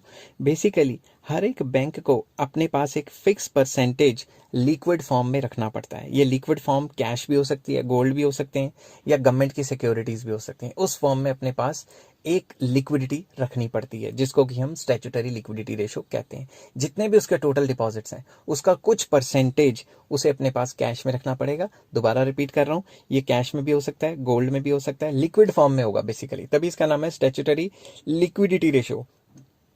अब सिंपल इंग्लिश में इसको, इंग्लिश बोल गया मैं, इंग्लिश में इसको मतलब डिस्कस करते हैं। Every bank is required to maintain a fix percentage of its assets in the form of liquid assets. हर एक बैंक के ये रूल बनाती है आरबीआई कि हर एक बैंक अपने पास जो है जितने भी टोटल एसेट्स हैं उनमें में से कुछ परसेंटेज लिक्विडिटी की फॉर्म में रखेगा। लिक्विडिटी की फॉर्म में इन the form of cash, gold या गवर्नमेंट की सिक्योरिटीज की फॉर्म में होना चाहिए। तो अब ये जो एसएलआर की परसेंटेज है ये इन्फ्लेशन डिफ्लेशन को कैसे कंट्रोल करती है, चलिए ये शुरू करते हैं।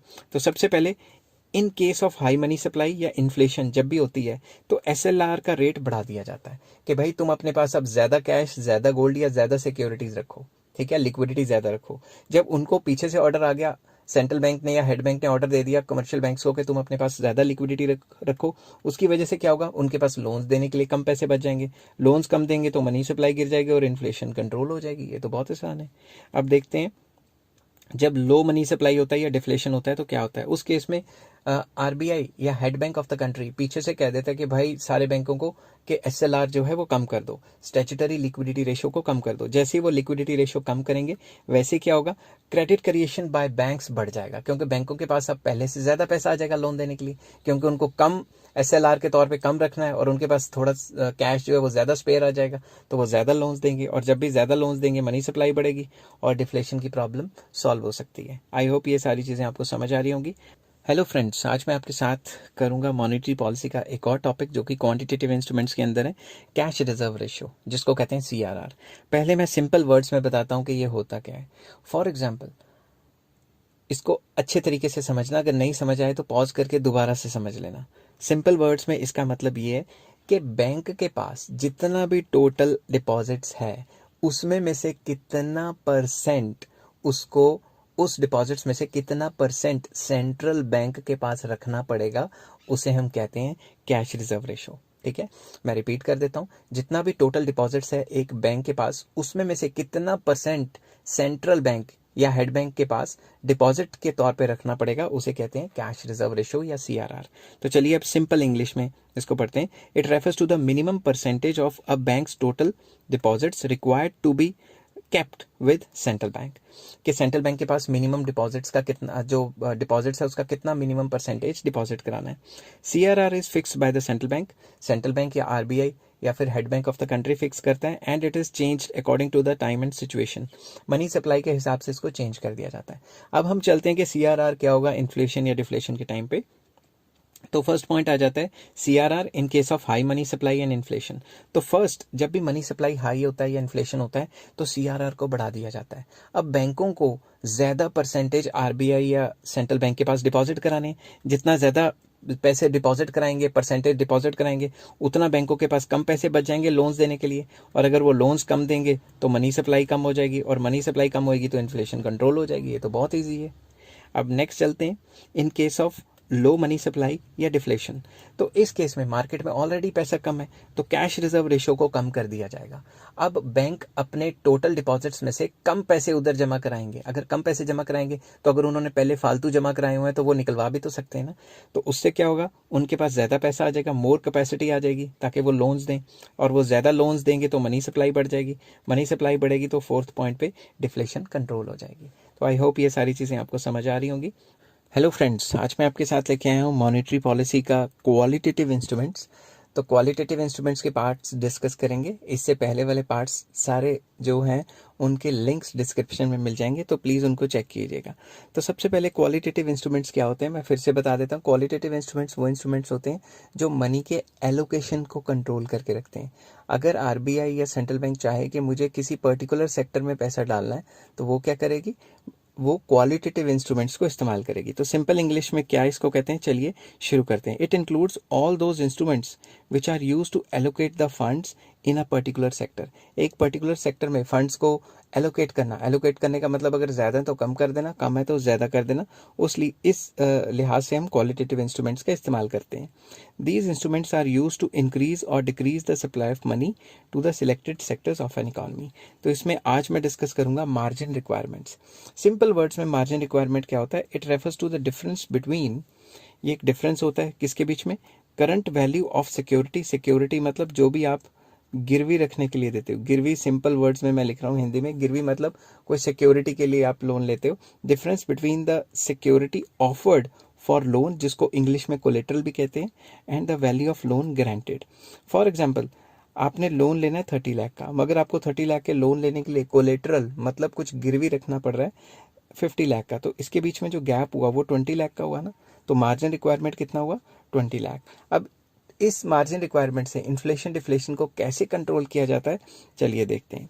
सबसे पहले, अगर मार्केट में इन्फ्लेशन है मतलब मनी सप्लाई बहुत हाई है, और अगर मनी सप्लाई हाई है या इन्फ्लेशन है तो मार्जिन रिक्वायरमेंट को बढ़ा दिया जाएगा। मतलब अगर आपने लोन लेना है 1 CR का, 1 करोड़ का, और जितने का भी लोन लेना है, 1 करोड़ का लोन लेना है, तो अब आपको कहेंगे कि 2 करोड़ की सिक्योरिटी दो, तो गैप कितने का हो गया, 1 करोड़ का। तो लोग कहेंगे कि ज़्यादा सिक्योरिटी जिनके पास नहीं है तो वो लोन लेने के लिए क्या होंगे, डिस्करेज होंगे, तो डिमांड फॉर लोन्स गिर जाएगा, तो बैंक्स भी लोन्स क्रिएट नहीं कर पाएंगे, क्रेडिट क्रिएशन नहीं कर पाएंगे, उसकी वजह से मनी सप्लाई गिरेगी और क्या होगा, इन्फ्लेशन कंट्रोल हो जाएगी। मोर ओवर, अगर गवर्नमेंट चाहे कि भाई सिर्फ प्रायोरिटी सेक्टर को ही जाए पैसा, प्रायोरिटी सेक्टर को पैसा जाए, जैसे कि एग्रीकल्चर, तो उसमें क्या कहेगी, मार्जिन रिक्वायरमेंट को कम कर देगी, ताकि जो फार्मर्स हैं वो कम सिक्योरिटी दे के भी ज़्यादा से ज़्यादा लोन ले सकें। इस केस में ये एलोकेशन में भी अप्लाई हो जाता है। नेक्स्ट चलते हैं, when money supply is low या डिफ्लेशन, तो इस केस में हम क्या करेंगे, मार्जिन रिक्वायरमेंट को कम कर देंगे। मतलब अगर 1 करोड़ का लोन लेना है तो अब ये कह देंगे कि 1.2 करोड़ की सिक्योरिटी जमा करा दो, तब भी आपको 1 करोड़ का लोन मिल जाएगा। तो इससे क्या होगा, डिमांड फॉर क्रेडिट बढ़ जाएगा, क्योंकि ज़्यादा लोगों के पास सिक्योरिटी इतने लेवल की होने का चांस है। उसके बाद जब डिमांड फॉर क्रेडिट बढ़ जाएगी तो कमर्शियल बैंक्स भी ज़्यादा क्रेडिट क्रिएट करेंगे, जिसकी वजह से मनी सप्लाई बढ़ जाएगी और डिफ्लेशन कंट्रोल हो जाएगी। इसमें हम ये कह सकते हैं कि अगर गवर्नमेंट किसी भी सेक्टर में पैसा कम है और उसमें पैसा ज़्यादा डालना चाहती है, लाइक एग्रीकल्चर, तो इसमें क्या करेगा, ज़्यादा से ज़्यादा मतलब मार्जिन रिक्वायरमेंट को गिरा दिया जाएगा ताकि ज़्यादा से ज़्यादा लोन जाए। मगर दूसरी तरफ अगर किसी सेक्टर में डिस्करेज करना चाहती है, अगर किसी भी सेक्टर में डिस्करेज करना चाहती है कि यहाँ पे पैसे मत आएँ, डिस्करेज करना चाहती है एक सेक्टर को, ठीक है, और एनकरेज करना चाहती है दूसरे सेक्टर को, उस केस में मार्जिन रिक्वायरमेंट को बढ़ा दिया जाएगा, और जैसे ही मार्जिन रिक्वायरमेंट बढ़ेंगे तो उस सेक्टर में लोन्स के फ्लो कम हो जाएंगे, और जिस सेक्टर में प्रायोरिटी है, जिस सेक्टर में गवर्नमेंट चाहती है कि इन्वेस्टमेंट हो, वहाँ के मार्जिन रिक्वायरमेंट कम करके वहाँ सप्लाई ऑफ मनी भेजी जा सकती है। ठीक है, आई होप ये सारी चीज़ें आपको समझ आ गई हैं। हेलो फ्रेंड्स, आज मैं आपके साथ डिस्कस करूंगा मॉनेटरी पॉलिसी के क्वालिटेटिव इंस्ट्रूमेंट के अंदर जो एक पॉइंट आता है उसे कहते हैं rationing of credit. Rationing of credit simple words में क्या होता है, it refers two fixation of credit Kota's for different business activities. तो हर एक बिजनेस एक्टिविटी के लिए गवर्नमेंट मतलब सेंट्रल बैंक क्या करती है, एक कोटा डिसाइड कर लेती है कि इस सेक्टर में इतने % लोन्स जाने चाहिए। गवर्नमेंट ज़्यादातर क्या करती है, जो प्रायोरिटी सेक्टर हैं, जो इंपॉर्टेंट सेक्टर हैं, उनकी तरक्की के लिए उनका कोटा हाई सेट कर देती है, और गवर्नमेंट को जहां लगता है कि इस सेक्टर में ऑलरेडी पैसा बहुत ज़्यादा आ गया है, उस सेक्टर में पैसा कम मतलब एलोकेट करने के लिए उसका कोटा कम कर देती है। The central bank fixes the credit Kota's for different business activities. तो बेसिकली जो क्रेडिट कोटा ये फिक्स कौन करता है, central bank of the country fix करता है। ठीक है, तो इसके थ्रू वो पैसे को एलोकेट एंड री एलोकेट कर सकते हैं, ताकि जो मेन सेक्टर्स हैं उसमें पैसा ज़्यादा जाए। आई होप ये आपको समझ आ गया होगा। अब नेक्स्ट चलते हैं कि जब भी मनी सप्लाई हाई होती है या इन्फ्लेशन होता है तो क्या होता है, ये इंट्रोड्यूस कर देते हैं क्रेडिट राशनिंग। क्रेडिट राशनिंग क्या होता है, बेसिकली क्रेडिट कोटास फिक्स कर देते हैं कि इससे ज़्यादा पैसा नहीं जाना चाहिए। अगर कोटास फिक्स कर देंगे तो होगा क्या, decrease in the supply of credit. जब कोटा फिक्स कर दिया, उससे ज़्यादा तो पैसा उस सेक्टर में जाएगा नहीं, तो कमर्शियल बैंक्स उस सेक्टर में पैसा डालना या फिर उस सेक्टर में पैसे को एज अ लोन देना कम कर देंगे, या जितना कोटा आरबीआई ने या सेंट्रल बैंक ने डिसाइड किया है उतना ही देंगे। इसकी वजह से क्या होगा, उस सेक्टर में डिक्रीज इन मनी सप्लाई हो जाएगी और इन्फ्लेशन को कंट्रोल किया जा सकता है। ऑन द अदर हैंड दूसरी तरफ चलते हैं और देखते हैं कि जब मनी सप्लाई लो होती है या डिफ्लेशन होती है उसको कैसे सॉल्व करना है। स्टॉप क्रेडिट राशनिंग, मतलब जितने भी कोटाज हैं वो ख़त्म कर दो, जिसको जितना लोन जाता है दे जाओ। तो इस केस में क्या होगा, अगर क्रेडिट राशनिंग या क्रेडिट कोटाज ख़त्म कर देंगे तो increase in the supply of credit by commercial bank ज़्यादा से ज़्यादा सप्लाई ऑफ क्रेडिट करेंगे, जिसकी वजह से मनी सप्लाई बढ़ जाएगी और डिफ्लेशन को कंट्रोल पाया जा सकता है। आई होप ये सारी चीज़ें आपको समझ आ गई होंगी। हेलो फ्रेंड्स, आज मैं आपके साथ करूंगा मॉनेटरी पॉलिसी के अंदर क्वालिटेटिव इंस्ट्रूमेंट जो आते हैं उसका एक और पार्ट, जिसको कहते हैं मॉरल सुएशन। बेसिकली कई बुक्स में इसको मॉरल प्रेशर क्रिएट करना भी कहा जाता है, मॉरल प्रेशर। अब ये क्या होता है, चलिए सिंपल इंग्लिश में समझने की कोशिश करते हैं। Under this the commercial banks are advised by the central bank to follow its directives. कोई भी सेंट्रल बैंक जो head bank of the country है वो कमर्शियल बैंक को कहता है कि मेरी गाइडलाइंस को मानो, जो भी मैं रूल्स रेगुलेशन बना रहा हूँ वो मानो। तो सेंट्रल बैंक क्या करता है, एडवाइस करता है कमर्शियल बैंक्स को। The banks are advise to restrict loans during inflation, के इन्फ्लेशन के टाइम पे लोन्स को थोड़ा कम किया जाए, एंड लोन्स या liberal lending during inflation, deflation, जब ये डिफ्लेशन होता है, जब पैसे की कमी होती है, तो ज़्यादा से ज़्यादा लोन दिए जाएं। तो बेसिकली बैंक्स क्या करते हैं, बैंक्स जो भी गाइडलाइंस सेंट्रल बैंक मतलब आरबीआई ने दी होती हैं उनको फॉलो करते हैं। अगर वो फॉलो नहीं करेंगे तो उनके ऊपर डायरेक्ट एक्शन होगा, और वो क्या होता है वो मैं नेक्स्ट वीडियो में आपको बताऊंगा। तो बेसिकली इसके अंदर मॉरली प्रेशर क्रिएट किया जाता है, और कई बार प्रेशर थ्रू मीडिया भी हो सकता है, प्रेशर थ्रू न्यूज़ भी हो सकता है, न्यूज़पेपर में भी दे सकते हैं। अब आप दिमाग से सोचें, अगर सेंट्रल बैंक प्रेशर क्रिएट करेगा सॉरी, वो बोल बोल के गला बैठ जाता है। अगर सेंट्रल बैंक प्रेशर क्रिएट करेगा और अगर कोई भी सेंट्रल बैंक की बात ना माने, तो लोग वो न्यूज़ पढ़ेंगे और उस बैंक से पैसा निकलवाना शुरू कर देंगे, और उस बैंक से अगर ज़्यादा पैसा निकल गया तो उस बैंक के लिए काफ़ी ज़्यादा नुकसानमंद है। इसीलिए अगर कोई भी बैंक की बात ना माने तो फर्स्ट ऑफ ऑल उसके ऊपर मॉरल सुएशन या मॉरल प्रेशर क्रिएट करते हैं कि हमारी बात मान ले ये बैंक, ठीक है। तो बेसिकली सिंपल वर्ड्स में फिर से मैं बताता हूँ, तो ये क्या होता है, जो भी सेंट्रल बैंक है वो एडवाइस करते हैं कमर्शियल बैंक्स को कि उसके रूल्स रेगुलेशन या जो भी गाइडलाइंस है वो फॉलो करें। आई होप ये सारी चीज़ें आपको समझ आ गई होंगी। हेलो फ्रेंड्स, आज मैं आपके साथ करूंगा मॉनेटरी पॉलिसी के अंडर क्वालिटेटिव इंस्ट्रूमेंट्स जो आते हैं उसका एक और पार्ट, जिसको कहते हैं direct action. Direct action simple words में क्या होता है, डायरेक्ट एक्शन का मतलब है अगर कोई भी कमर्शियल बैंक सेंट्रल बैंक की गाइडलाइंस को फॉलो नहीं करता जो मॉनेटरी पॉलिसी में लिखी है, तो उसके ऊपर डायरेक्ट एक्शन होता है। उसके अंडर उसका बैंकिंग लाइसेंस कैंसिल हो सकता है, डायरेक्ट एक्शन के अंडर उसको फाइन लग सकता है, कई चीज़ें हो सकती हैं जो भी डिसाइड करता है सेंट्रल बैंक के इस बैंक के खिलाफ क्या क्या करना चाहिए। तो सिंपल इंग्लिश में इसको क्या कहेंगे, सेंट्रल बैंक में initiate direct action against the commercial banks for not following it's directives. अगर उसके डायरेक्शंस या डायरेक्टिव्स या जो वो रूल्स रेगुलेशंस बना रहा है या फिर जो गाइडलाइंस दे रहा है उसको फॉलो नहीं करते कमर्शियल बैंक्स, तो उनके खिलाफ एक्शन होता है। द सेंट्रल बैंक में impose strict restrictions on the functioning of defaulting banks. जो भी डिफॉल्टिंग बैंक्स हैं उनके ऊपर स्ट्रिक्ट एक्शन लेता है। एक्शन जैसे आपको मैं बता देता हूँ कि जैसे HDFC बैंक है, उसके क्रेडिट कार्ड्स फिलहाल के लिए बैन कर दें कि वो फ्रेश इशू नहीं कर सकते। इस टाइप के कोई भी एक्शन ले सकता है कि अगर हम किसी भी कमर्शियल बैंक ने सेंट्रल बैंक की गाइडलाइन नहीं मानी तो उसके ऊपर जो है स्ट्रिक्टर एक्शंस होता है, इंक्लूडिंग डिनायल ऑफ लोन्स। इसमें यह भी है कि लोन देना बंद कर दो कि भाई फर्दर लोन नहीं जाएगा क्योंकि जो रूल्स रेगुलेशन है तुम नहीं मान रहे हो। तो इस डायरेक्ट एक्शन में क्लोजर ऑफ बैंकिंग भी हो सकता है, बैंकिंग को सील भी किया जा सकता है, कुछ भी हो सकता है, डिपेंड करता है कि उसने किस डिग्री का काम किया है, कितना मतलब एक्सट्रीम काम किया है सेंट्रल बैंक के खिलाफ, तो कुछ भी कर सकता है सेंट्रल बैंक। आई होप ये सारी चीज़ें आपको समझ आ गई होंगी। अगर समझ आ गई तो please like share and subscribe. Take care, have a nice day.